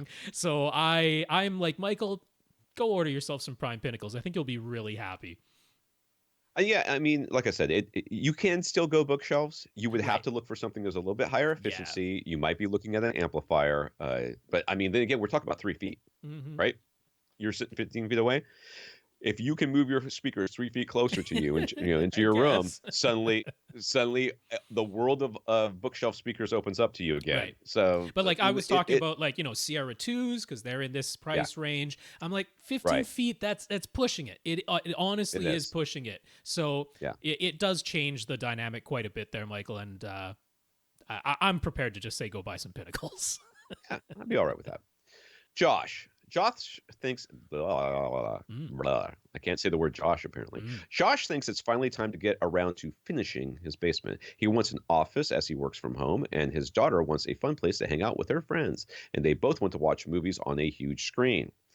The stairs basically come down the middle of his basement. To the left will be where the hangout area goes, and to the right will be Josh's office, plus a washroom and the utility room, and he'll have doors at the bottom of the stairs for his office and the washroom. So what's left open for the theater area will be L-shaped. The main portion of his theater will be 14.5 by 18 feet, and there'll be an additional 9 feet by 13-foot section forming the L in front of the stairs leading to his office. I am totally confused, but we'll come get down this. the stairs. Come down the stairs. They're in the middle. Turn to your left. There's this open living room theater area there. Straight ahead of you is still an open area. So the theater, living room, you turn around to the left. That's in front of the stairs. That's your L shape. And then to the right of the stairs is your office. And then also to the right, but like beside the stairs is your bathroom and utility room. So the total of the basement is like a square U shape. With the stairs in the middle. Right. Yeah. And so the left side. So is the theater going to be to the? It'll be to the left side. Yeah. You stairs? come down the stairs over to the left where it says living room in the diagram he sent us is what will be this new theater area. But it's basically half of the back of the theater is open if you're thinking of it that way, or like half of a side. So you come down the stairs and you land in directly to your where the wall was as you were walking down the stairs. On the other side of that wall, on one side would be the bathroom and the utility room. On the other side of the other side of that wall would be the home theater. Then in front of you and to the left as you walk in would be all the space, play area, I guess, whatever. Yeah. So Josh is basically trying to decide where he should put the screen. The bulk of his budget will be just finishing the basement, so he'd rather not have to buy all new furniture. He's got a big 14-foot wide couch that he'd love to use down there, plus a couple of individual recliners. So his thought was to put the screen on the 18-foot wall, then his 14-foot couch can go along the 10-foot section right beside the stairs, plus take up some of the open section. Oh, I don't know what I was typing there. Sentence ends with that. Sorry. Okay. The couple recliners could be on either side, and they could throw up some beanbag chairs if needed. Do we agree that this wider orientation makes sense? If he's keeping the 14-foot wide couch and he uses the narrow orientation, he'd have to do 2 rows of with a riser for the couch, and he'd rather avoid doing all that. What do we think? I am again confused here. So he wants to put the screen on which wall? So imagine you came down the stairs, you turned directly to your left. You can see over there it's marked as 20, but that's the exterior. So it's the long wall, right? You turn to your left. The wall you're facing now is the long wall. He's thinking put the screen there, and then opposite that. So like basically directly to the left of the stairs and into that opening would be his 14-foot couch. His 14-foot wide couch. Because if you're thinking, you look at this room, it's listed as 15 feet 11 inches wide, but again, that's the exterior dimensions of it. So he's like, within that is like 14 and a half feet. So basically, the 14-foot wide couch would take up the whole thing. So he's like, sure, that could go back against one wall. It could go on the open side, and you could face down. You could do that, but then if he wants to have more sitting in there, it would have to be like a second row. He'd have to have a riser. So can he just have the room be wider than it is long, have the open section as one half of the back, and have his wide couch just stretching across? That orientation or facing the other way? Yeah. I think it's fine. I think the wide orientation is fine. I'm perfectly fine with that. I got no... It might, depending on how his couch is oriented in this thing, 'cause it would overlap into the open area, from what I'm understanding. Yeah. So it might look a little strange, but yeah, I mean, like so your whole theater would be offset to the left of this open area, and you would be kind of spilling off into the open area. You would then also you'd be dealing with having surround speakers that are either going to be on your ceiling, because there's not going to be a back wall on the right side of the theater.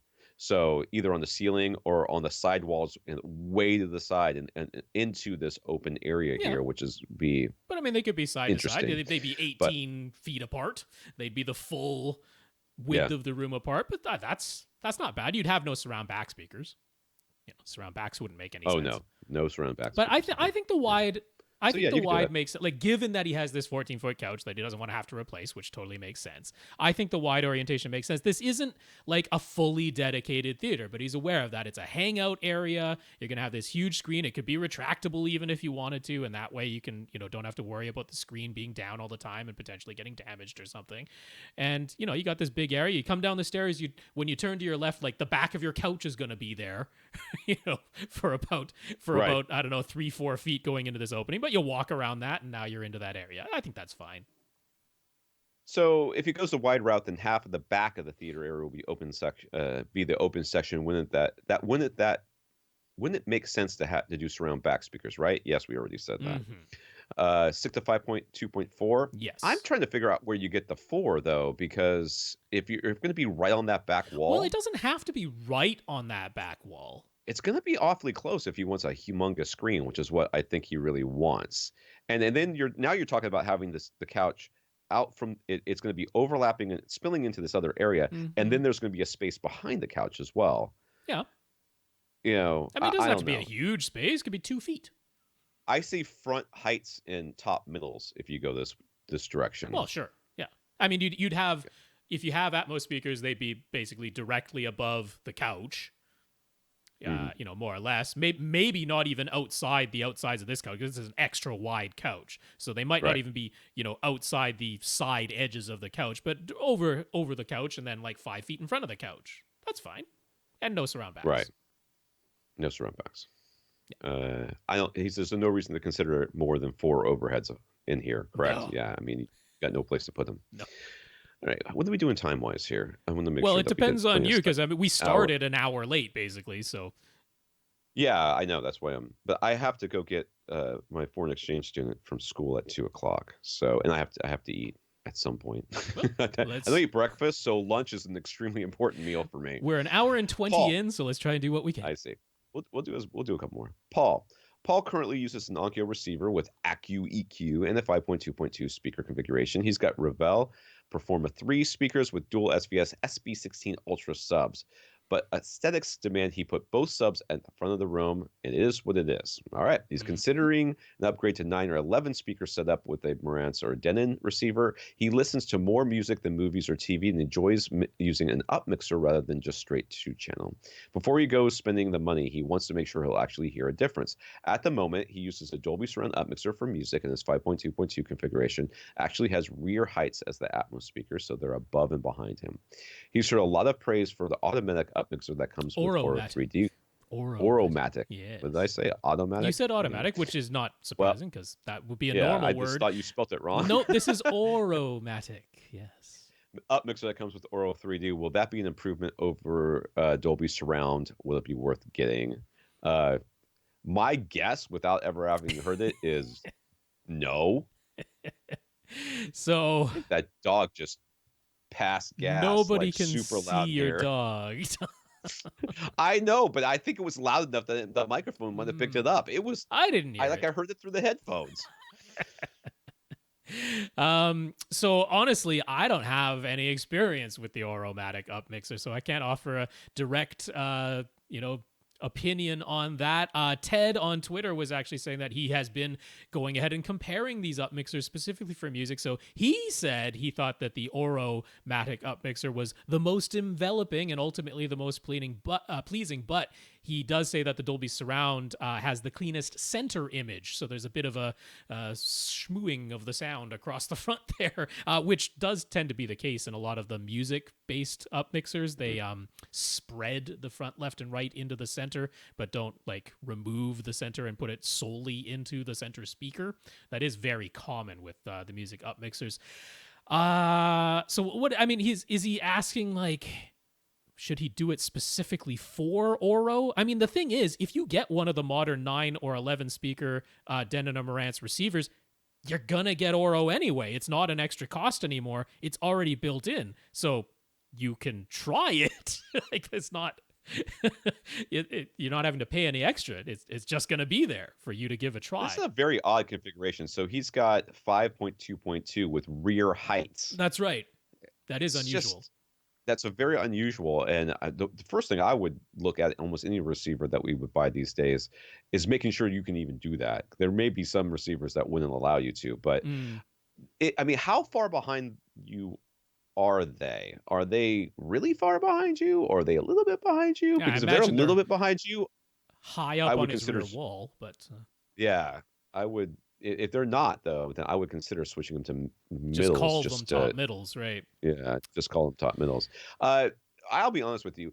You would have to show me hard data to convince me that any up mixer was significantly better than any other up mixer. Mm. Because in, in in almost all the cases, what they're doing is taking the sound, using some sort of algorithm to Mm-hmm. extrapolate. Okay, based on phase and how and what speakers, where this sound is in these different speakers, where would this be in a three-dimensional space, or before we got to Atmos, in a two-dimensional space? Where would it be? Mm. And honestly, this is not a a computational heavy program. Mm. These are not hard things to figure out. So all the the DTS or whatever, the differences tend to be in what choices they make as far as, how do they run their subwoofers hot? Do they make slight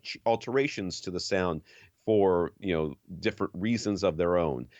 I don't really think that there's a humongous difference between the way that Yamaha does it versus Denon does it, or Marantz or Pioneer or whatever.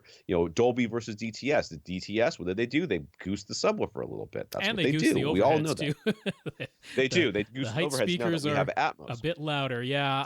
So I mean, yeah, I mean, he's really saying, because I mean, we always say we want 4 overhead speakers for actual Atmos, because otherwise you don't get front to back panning. To me that's worthwhile having. But he's like, he doesn't really watch that many movies and TV. He mostly listens to music. He does like to use an up mixer when listening to music, but are 4 overheads for music worth it? Like, is it really worth it to get 4 overheads instead of just 2 when primarily he's listening to music? Yeah. God, that really is tough. No. Because Yeah, I don't really think so. yeah, you don't but he's not get a whole lot of front to back panning just from the up mixer when it began as 2-channel. Yeah, but he's actually, I mean, unless I'm reading this wrong, he's not actually asking about getting more speakers. He's asking about just getting a different up mixer. No, but he is, because he's starting now. His current model tops out at 7 speakers total, so he's like, he could get a 9 or 11 speaker setup. He's going to the 5.2.4. Oh, okay. I didn't scroll back up type enough. of setting. So he is talking about just for music. I don't think that you would have to be listening to very specific types of music that they are working with, and I would call it electronica sort of stuff, where they are working with trying to move it in a 3-dimensional space anyways, using and that music tends to be very experimental and weird. And if that's not what you're listening to, what I would do is tell you, actually hold off for now, because Atmos music is gaining ground. More and more things are being made in Atmos music, but the problem is we don't have a lot of choices of where to actually obtain that music. The biggest one is Amazon Music HD, where you can't input it into your Atmos receiver yet. That's coming. We're waiting for devices to let you do that, or for the built-in apps on the receivers themselves to have that. But right now, it only plays through the Amazon Studio speaker, which really isn't Atmos anyway. So what I would say is hold off for now. But once Atmos music that can actually be played back by a full speaker system becomes more ubiquitous, when Amazon Music HD spreads to more devices and is either built into Atmos receivers, or there's a device that can input it as a full Atmos signal, then you will probably benefit from having the 4 overhead speakers. And if you're getting a Denon Marantz, it'll still have Oro in there. You can experiment with it at that time, but I would say hold off for now. Will the DACs that either Denon or Marantz use make an audible difference versus the DACs in his lower price Onkyo? And I can say unequivocally, without even looking at the specs, no. That is right. If the Onkyo or the Denons or Marantz sound better than the Onkyo, the last place I would look would be that is the not DACs. how you justify this purchase. No, is by the DACs. No. You want to justify the purchase? We can give you some justifications. That ain't going to be it. So he was thinking he would at least add front heights. Having front heights and rear heights would work for all 3 of the immersive audio formats, correct? Yes, they will. They'll work just fine. Will front heights be a worthwhile addition? I don't know. Not if you're just listening to music, in my opinion, but maybe. It also depends on a lot of other things, not just the speakers themselves. Do you have any room treatments? Do you have any of the other stuff that you need? I wouldn't. Again, I'm saying hold off for now. Once we get actual Atmos music, then you're going to want to have the 4 overheads. And does he need the voice of God speaker, or can 4 heights get the job done? And I think we just talked about this, about how the front heights, rear heights can DTS can, or what is it? Which one can make the voice of God? But Oh, yeah, well, that's the new everybody mono else, the price. voice of God. The new mono Yeah, price, that's when new you mono have price. 6 overhead speakers, will use the top middles to Right. create the voice of God channel. But that's really only for that one device, and that's a $4,000 pre-pro all external amp. So that's not what he's looking at. Yeah. The voice of God speaker, for those of you that don't remember, is essentially a single speaker directly over the main listening position. And for reasons that nobody can understand, only this new mono price will take the voice of God information and matrix it out to the top middles. Everybody else just like, nope. That's right. Except for Trinov. Trinov will do it too. But that's much, Trinov. much more. Yeah. So when you're talking about doing it as an up mixer for music, you really don't need that actual voice of God speaker, because so if it's a actual Oro 3D music recording where they might have genuinely put something in that voice of God channel, then it's a maybe. There were, I don't know how many Oro 3D movies you can actually obtain. I know that 1 or 2 actually did come out on Blu-ray, not Ultra HD Blu-ray, but on Blu-ray. But I don't even know where you would obtain those at this point. Since you mostly want to do upmixing of music, you don't need the actual physical voice of God speaker. No, 100%. Is Odyssey Multi-EQ XT32 a noticeable improvement over ACU EQ? Well, yeah. It'll actually noticeable improvement. Will you notice the improvement? Again, I don't know. It depends on your room. Remember, the room correction is not the solution to the problem. The room correction is the icing, or the cherry on the top of the solution to the problem. The solution to the problem is proper speaker placement, proper speaker calibration, as far as levels, trim levels, and stuff like that. Room treatments, sitting in the proper location within your room, and then you run in your room correction. I've already forgotten. This is the guy who's got both of his subs up front, right? What? No, that was way long ago. Was that not Paul? This is Paul. Oh yeah, you're right. No, you're right. I was wrong. Yeah, both subs up front. Yeah, you're right. No, this is Paul, the same guy. So you've already limited yourself, and you said you can't make a change, and I'm not going to try to convince you that you have to. But you've already placed both subs. You've got the proper placement of your subs, as we've discussed many times before, is not in the front of your room. Mm-hmm. That is not where you but want he them can't to be move for them, best so space. we can't get into that. And that's fine.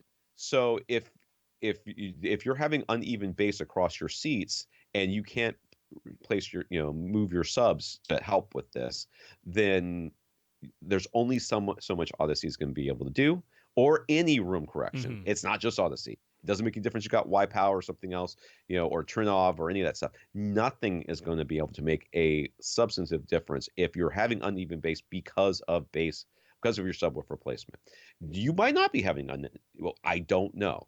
So does Odyssey do more? Definitively, yes. Will you notice it in your room? Definitively, we have no idea. Yep. I think that's correct. Yep. Okay. Manuel. So 2019 was a rough year for Manuel's theater. He has 2 of the old AV123 MFW15 subs, aside from all the awful stuff that went down with AV123. And if you guys ever want to be depressed about human nature, please go read up on it and the cult of personality that was, what's his name, who I can't remember his name, and then Shifter. Mark Shifter. Oh, how could I forget that? Mark, right? Mark Shifter. Absolutely awful. And people, once again, I don't understand how there's 2 camps of people online. What seems to be nothing but trolls, and what seems to be nothing but people who defend other people, no matter what terrible things they do. I mean, it's just awful. So AV123, it couldn't have gone out of business fast enough as far as I was concerned. I have tried some of their products, and every single product I tried was fine, but they made none of them as far as I could tell. All they did was take other people, rebadge them as AV123, and then sell them, and then screw those people out of their money. That's what they did. So anyways, so aside from all the awful stuff that went down with AV123, the MFW15 subs were notorious for failing amplifiers, and sure enough, one of his died with a puff of smoke. Mark Seaton still sells replacement amps, but they cost almost $500. One of the MFW15s is still working. Then his Onkyo TXNR 807 receiver died. It actually had its HDMI board replaced 4 times. Mm-hmm. It was during those years when Onkyo had known HDMI board issues, and they even greatly extended their warranty coverage, but now it's all over, and his 807 HDMI board is dead again and not coming back this time. His room is 19 by 16 by 8. He's got a motorized 92-inch screen that comes down from this fireplace. Comes down above his fireplace. Well, I thought his fireplace was on the ceiling. That would be weird. His dual subs used to be in diagonally opposite corners, but he's down to one sub now and uses Ascend Sierra 2 speakers up front with a Phantom center. Good news. Ascend doesn't look like they're going anywhere, and they're extremely supportive of their products. So there you go. He's got $800 to spend right now, and he plans to replace things a piece at a time. So what do we think he should do first? Well, you need a new receiver. Clearly. Yes. That's I mean, I want to tell you to get a sub, but you clearly need a new receiver. Most definitely. We don't know how many Do we know how many speakers he has? We just know what subs he has. I don't know how many speakers he has total. No.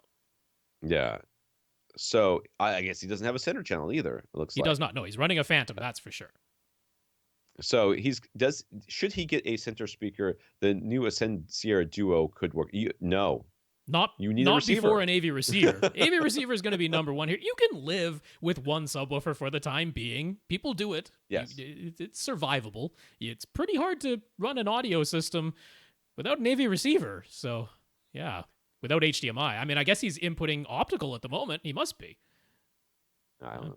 So should he sell his MFW15 subs for what he can and get one SBS sub at a time? Should he consider a replacement amp from Seaton? I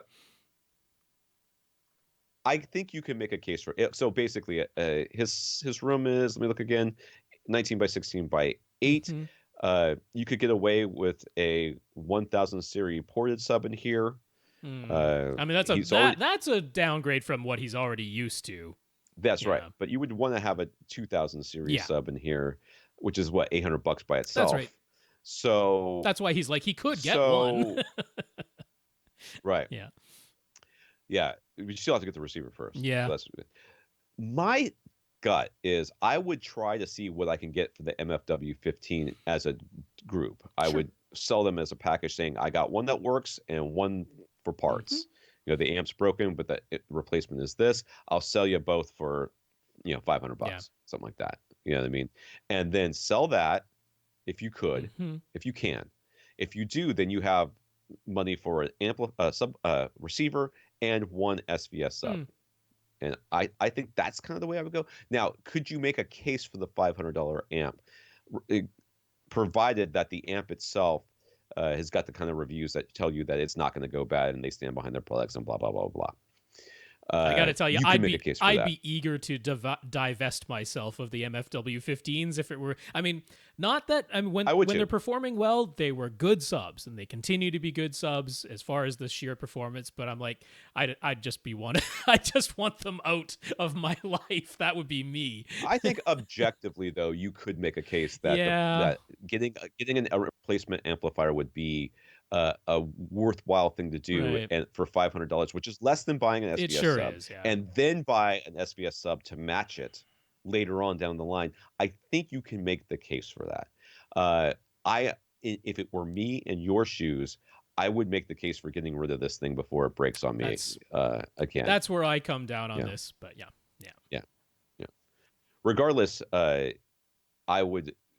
If you did that, I would buy the $500 amp, put it in the sub, and then sell the other one for sure. The one that's still working until before that amp breaks too. Just it'd be buyer beware on that one, but that's up to them to do their research. So he's using an old Pioneer receiver with no HDMI since his Onkyo is dead. Should a new receiver be his top priority? Should he keep 7.2.4 in mind for the future? What's this size?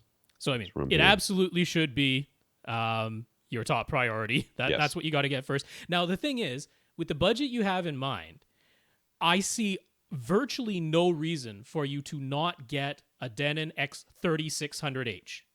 It fits your budget. So it gives you the best version of Odyssey. So even if that's the only way you're justifying it for your current speaker setup, and then it gives you the option to go to 7.2.4 in the future if you want to. So I mean, it's like, what's the price on that accessories for less? They're right at, I think they're at $800 right now. They might be 900.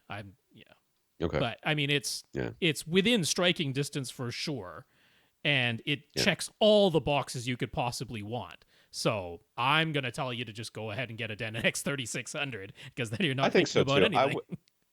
Receiver first, get those subwoofers sorted out second, and then center channel. If those are the purchases you're thinking of, that's my order of importance. And I might even consider getting overheads before I got the center channel. They're 750 refurb 3600Hs over at Accessories for Less. Yeah, there you go, 750. That fits your budget. It sure does. Jacob says back in 2016, Jacob bought a Denon X2200W receiver from Accessories for Less. Everything was working fine until 3 months ago. He's running a 7.2 speaker setup using DefTech BP 9040 towers and the matching 9040 center, or CS 9040 center. His surrounds and surround backs are all in-ceiling speakers that came with the house. His issue is that when there's a very loud scene explosion or a sudden crescendo, his center channel information somehow gets diverted to his surround back speakers. The dialogue doesn't go away entirely. It isn't that his center speaker just stops working. He's checked all of the speaker wire connections and his HDMI cables several times, and there were no issues there. It's just a bizarre issue with the dialogue and any of the sounds the center channel suddenly start playing out of his surround back speakers instead. If he turns his Denon X2200W off and back on, the sound is back to normal with the dialogue coming out of his center speaker again. So can we think of any explanation? Ghosts? Would doing a factory reset help, or is it just time to buy a new receiver? This is the first time I've ever heard of this exact issue. This is quite... what, 11 years of doing this podcast almost, and this is the first time I've ever heard of this. My first thought is, are you sure? Yeah, because the center speaker cutting out. Are you sure? The center speaker cutting out, I'm going to, again, even though he's checked all his wires, if that were just cutting out, I'd be like, you've got one stray strand of copper. You've got a tiny little, you've got a spider web connected. Yeah. That should send your receiver into protection mode. That should shut the receiver down completely. My first thought when somebody says something like this is a bounce, is a wall bounce. Some sort of slap echo, and you're only noticing it because it gets super loud and then it bounces back from the back wall. But his center literally isn't making the dialogue anymore, and it's coming out of a different speaker. I understand that. That's what. But you can. Okay, so this is why I said, "Are you sure?" Because if your brain starts to perceive this wall bounce as having the priority over this, what's happening in the coming directly at your face. If that is the case, then it will perceive it as coming from the behind you and those two speakers behind you, rather than coming from the place it's coming from. Now, that's why I said, are you sure? When you do this, do you go to your back speakers and it's definitely the speakers themselves, or are you just sitting in your seat and all of a sudden you notice that these things start coming from behind you all of a sudden? I'm willing to admit or agree or whatever that the center is cutting out, and for some reason stuffs are coming out of the back. And the answer is, douse it in holy water and get another receiver.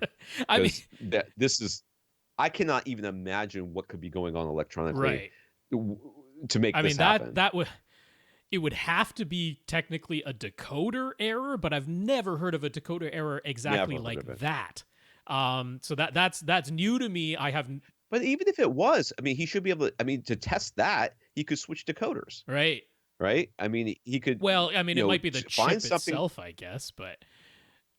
But I know, but the DTS versus... So find something that's two-channel, use DTS, up mixing to do it, and turn it real loud and see if it happens, and then use Dolby to do it, and then see if there's some difference there.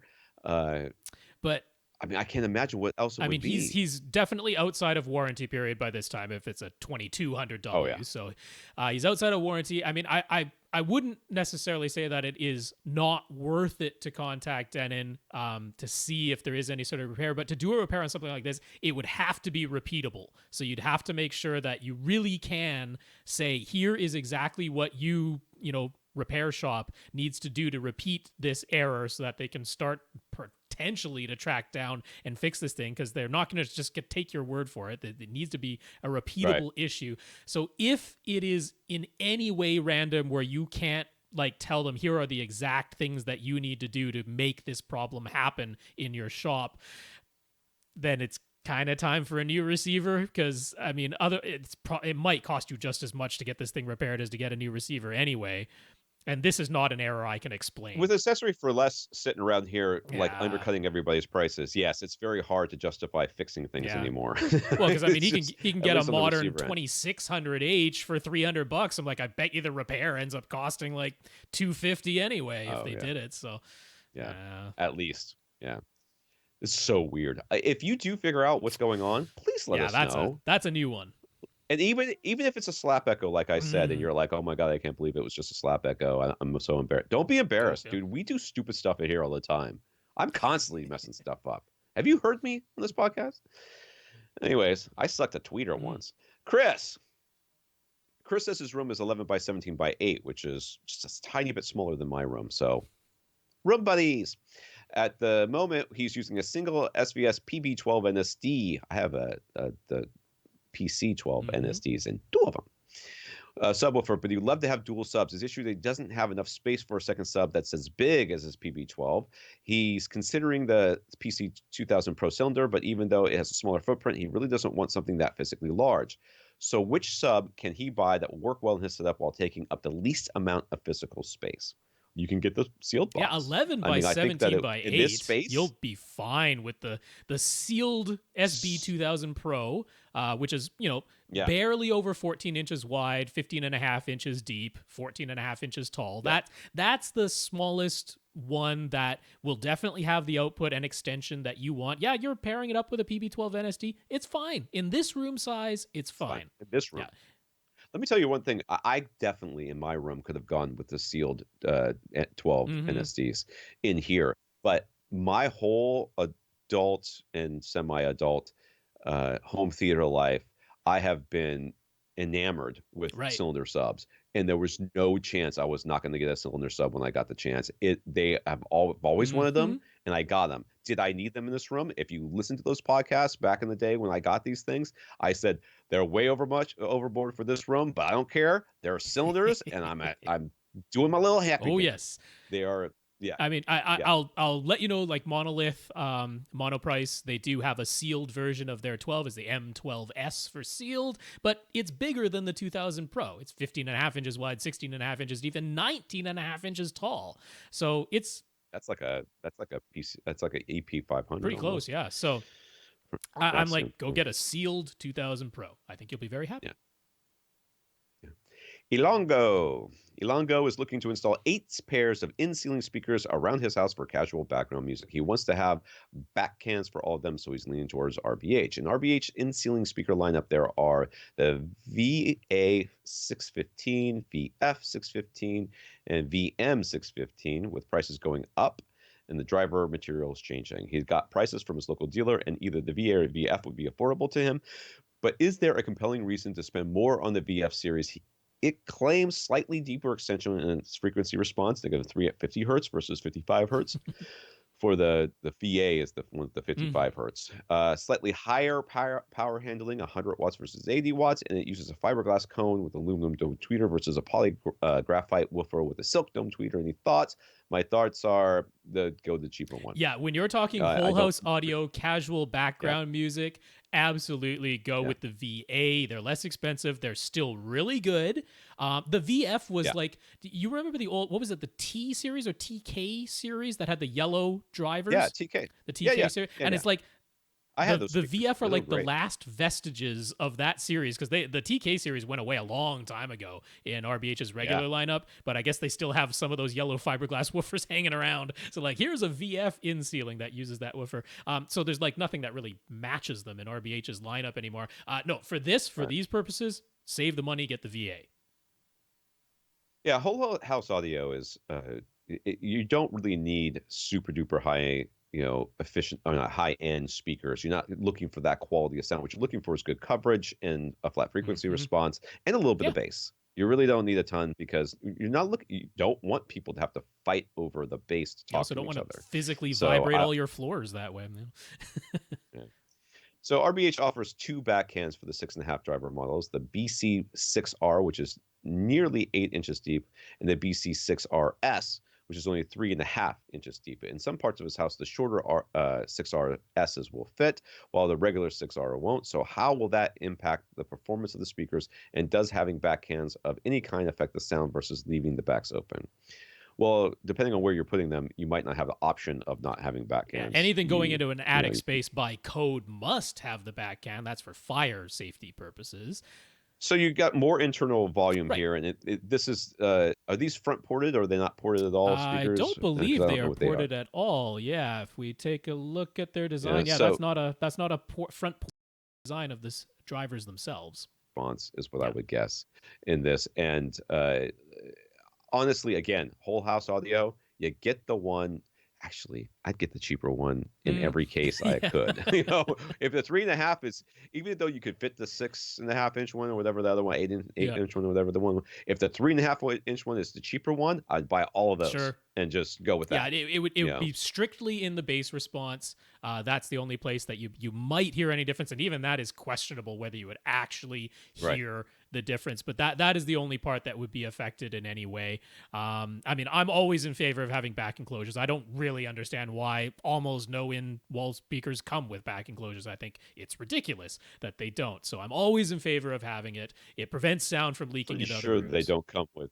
Yeah, I'm pretty sure they don't come with back enclosures because the people who normally sell them are custom installers, and they want to upsell you either them constructing an enclosure for it or selling you an enclosure. As Lee is so fond of saying, I mean, in-wall, in-ceiling speakers began as car audio speakers. That is where they began. Now they have brackets on them and binding posts and stuff like that, but effectively, they're still very similar to car audio speakers, and they don't have back, so I guess that's why.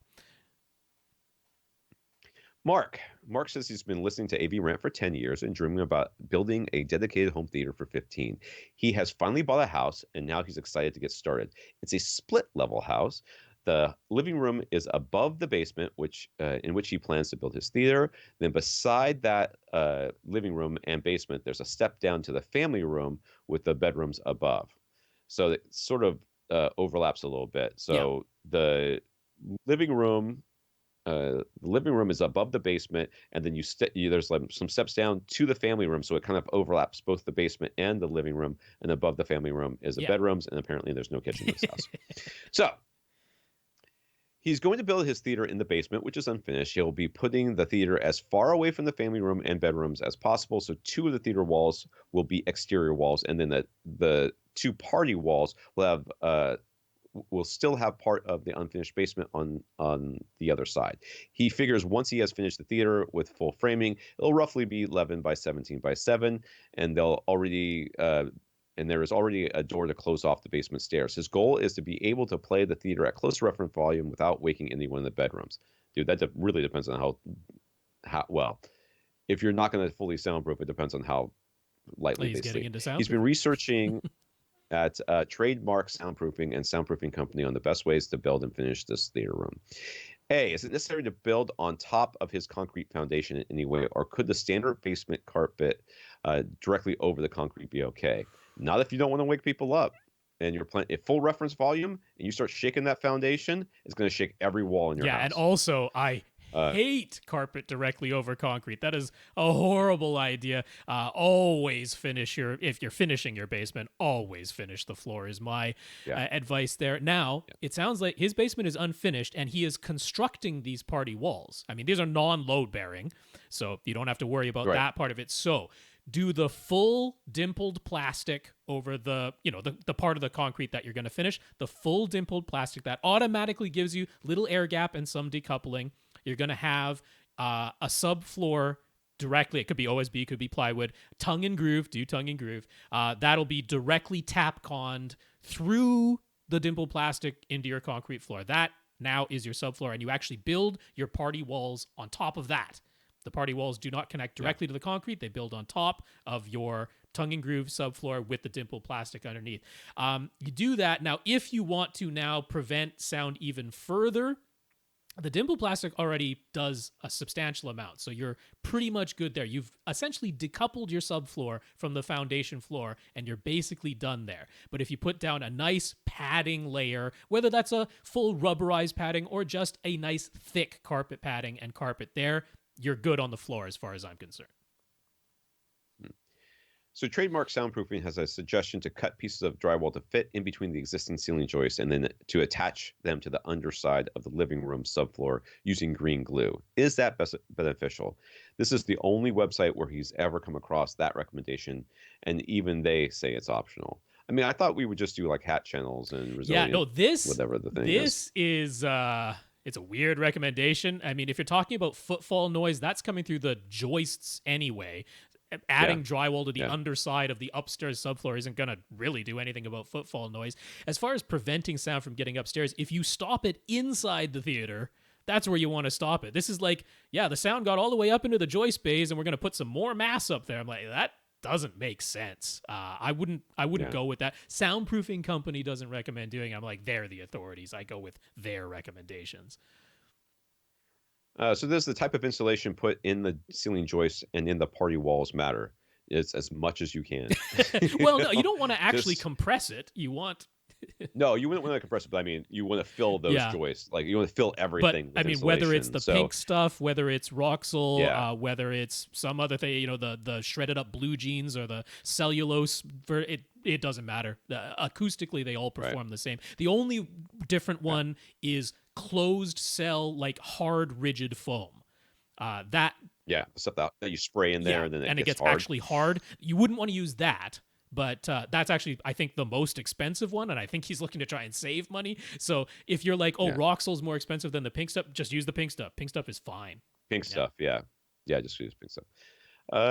If he goes by soundproofing company's recommendations, he'd be installing sound clips on all the joists and framing for the walls, and installing hat channels in all of those sound clips, and then hanging 2 layers of drywall with green glue in between.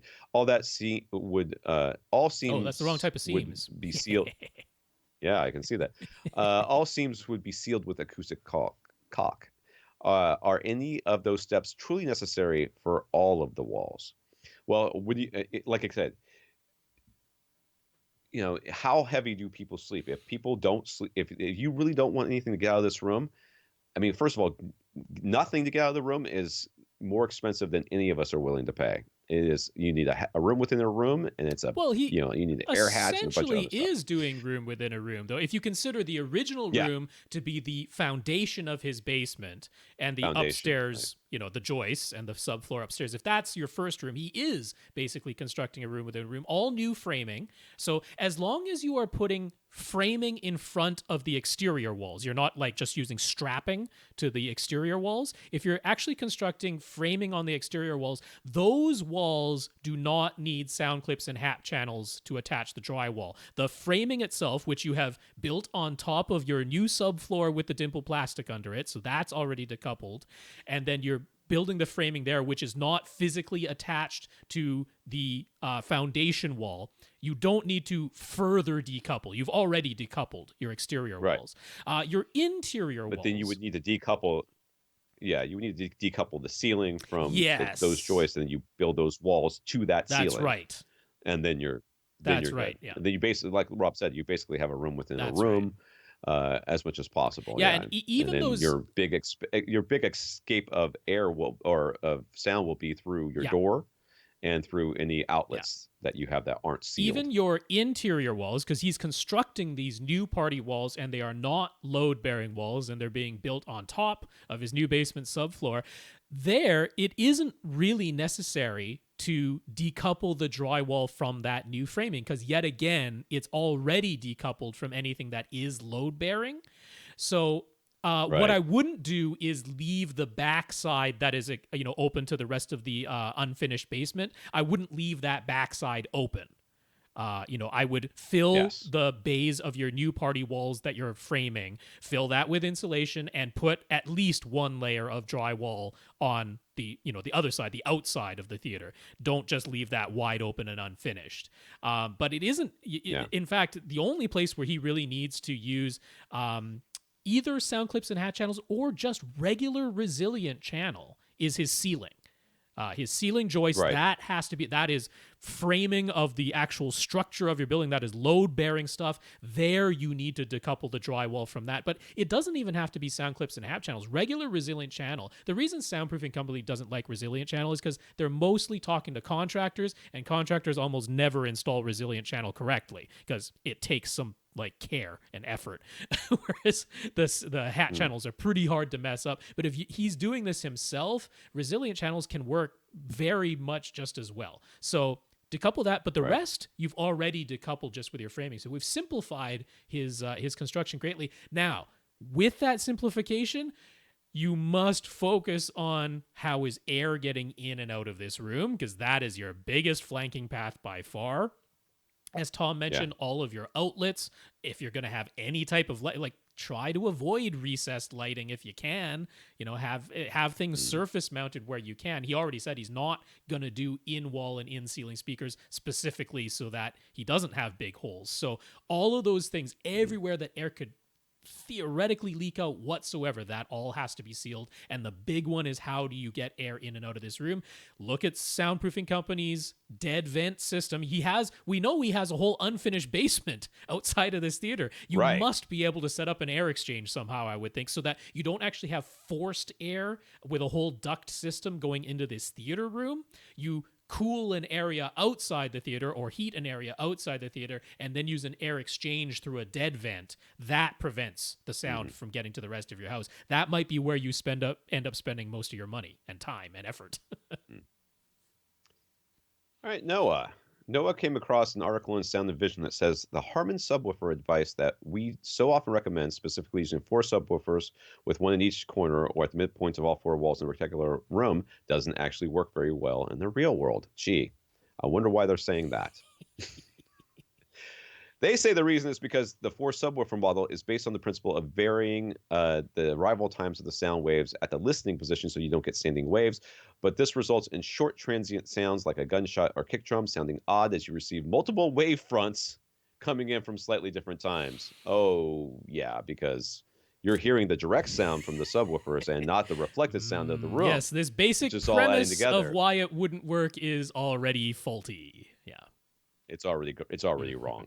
But this is Sound and Vision, and what they do more than anything is make sure they continue to sell their magazine and/or website. And the people who are reading them think that anything that is not $1,000 a foot speaker cable, I mean, they're not as bad as Stereophile, not yet. There's still a lot in Sound and Vision that I like, but so far the basic underlying axiom of their entire argument is already false. So they're not starting out well. So they could suggest a controlled acoustic bass system or double bass array instead.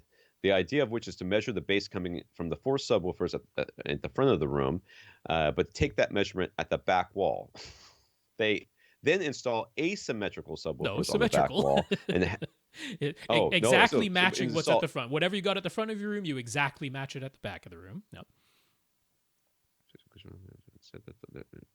Measure the bass coming from the subwoofers at the front of the room, but take that measurement at the back wall, then install symmetrical subwoofers on the back wall and have them in perfect opposite polarity at output level at the back wall to completely cancel the waves that originated at the front.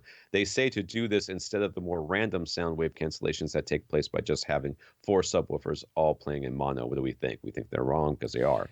I mean, it's not just us that thinks they're wrong. Like, quite literally, science thinks they're wrong. Idea that you could cancel a sound, like what they're literally talking about is you set up these subwoofers at the back of the room so that the sound wave that comes from the front of the room like is obliterated, like never bounces off the back wall. It's obliterated by these subs, active cancellation. I'm like, that's not how waves work. Well, let's just say it actually worked. It would be canceling at both sides. You would have no bass. Well, there would be like no bass in this one because those waves are coming out. They'd be let's just say in theory, right? If you're like, okay, here's the wave as it hits this back wall, right? So the wave comes out and it's coming, up, and then because those waves are like 30 feet long or something like that, you put it in exact opposition, it's going to obliterate the wave as it comes through. But this idea that you can obliterate the wave is flat out false. It's Waves ridiculous, pass through each other. They pass through each other. Yeah. So in that one location where you have the waves perfectly out of phase with each other, in that one location, if you were observing there, you would hear nothing. At that location, Yes. you're hearing two waves that are perfectly in opposite polarity, and you experience nothing. But that doesn't obliterate the wave on either side of that location. Right. The waves are still there. They pass through each other like absolutely nothing happened. It's only where they intersect that you can have some sort of interaction. So this notion of obliterating the waves at the back wall, no, the wave that came from the front is still going to bounce off the back wall and come back the other direction and bounce off the front wall and go back and forth. That is still going to happen. Where you care about the standing wave existing is at your seat, not at the back wall. I don't care what happens unless that's where my seat is, but I don't really care what happens at my back wall. I care about a standing You've got bigger problems with your seat. So the fundamental understanding of what is going on with long bass sound waves, and believe me, this is nothing new. The fundamental understanding of bass sound waves in small rooms is like really poor. That's why Harman's research is so valuable and still, even though we've been talking about it for years, still novel to people who basically still don't understand what's going on. But yeah, you can't obliterate the bass wave. That isn't what happens. They pass through each other. And the notion that you're going to get these different wave fronts from the bass hitting you and you're going to be like, oh, that gunshot came from like 8 different directions. No, you never heard the original wavefront to begin with. You never heard it. It was too long for you to ever experience that wavefront. So they are just fundamentally wrong on all of this. Yeah, it's a kind of a weird thing. I mean, even if waves work the way they said, which they don't, then what you would end up with is, I think what they're trying to say is you get the wave to go across the room and then use the other subwoofer to stop it from bouncing. They're thinking in the same terms of you have a speaker playing treble at the front of your room and you put a huge amount of absorption at the back of your room so that you basically don't hear any back wall reflection. They're like, well, you can't do that with just, with subwoofers, but what we can do is put other subwoofers back there to act as active cancellation to absorb. Right, like noise canceling headphones, basically. Yeah. But that's not. But it doesn't work. If you've ever listened to noise canceling headphones, what they're good at canceling out or to making you not hear those uniform sounds the droning, that are like sound. humming. The droning, like an airplane thing. But what you also notice too is that, first of all, the headphones are awfully close to your head, and there's a lot of pressure on your ears. A lot of people, you'll notice that pressure on your ears, because what's happening is there's still sound bouncing around in there, but what they're doing is they're playing that one sound in opposition to make it so that you're not hearing that droning noise as much or at all, so that you can hear the other sounds that are bouncing around the room as well. But it doesn't mean that sound's gone. It's still in there. That's why you still feel the pressure on your ears. In fact, you feel more pressure than you normally would. There's more sound pressure. It's just that at your ear, that particular frequency is in opposite polarity to itself. Which is exactly. So if this thing worked the way that they kind, if you did it at the back wall, the bass would be gone. Yeah, in that one location. Yeah. In that one location, but everywhere else, who knows what it would be. So, in Dan's search for ambient light rejecting screen options, including DIY screen paint, he came across Crystal Edge ALR screen paint, and there are many videos on YouTube that appear to show incredible results. Some of the claims seem too good to be true, though. Really? So, do we have any thoughts one way or the other before Dan spends his money to give them a try? I always hate ambient light rejecting anything, but I don't know. But this especially, and unfortunately, I'm probably going to have a whole new group of haters. In addition to Chain Audio, now I'm going to have the Crystal Edge people coming after me. But that's all right. They are a flat out scam. In fact, just go ahead, go to Google, type in Crystal Edge screen scam. Well, first of all, you'll have a huge thread on AVS forum because, the guy who runs Crystal Edge, he has been banned for life from AVS twice because he came back under a pseudonym and got banned again. So I'm Googling yep, it right there you now. go. So the guy got banned from AVS Forum twice for life. There's one little hint for you, but also like the number. So people who have ordered that like never received stuff, just flat, like straight up, just ripped off, right? Money sent via PayPal, received nothing in return, type of stuff. Or what they did receive was like literally a gallon of paint from a store, and he's like, "Here you go. Here's your paint." It's like literally nothing that you couldn't have just bought off a shelf. No, they're a straight up scam. Yeah, and none of their videos, if you scrutinize them whatsoever, like what he's showing is never actually what he like. There's always an edit in there. He did one where he's like, "I'm going to show you that this is real." So he paints the screen on like he paints a screen on camera, and then supposedly carries it over and puts a projector on it like before it's even dried to show you the results of how great it is. Except that there's this moment where the screen he supposedly just painted went off screen and something new came in its place. Like it's straight up fraud, man. So I know I'm probably going to get a whole bunch of haters or get sued over this or something like that. But no, Google has my back and all the other people and AVS Forum banning him twice for life. Don't do it, Dan. Stay very, very far away. Okay.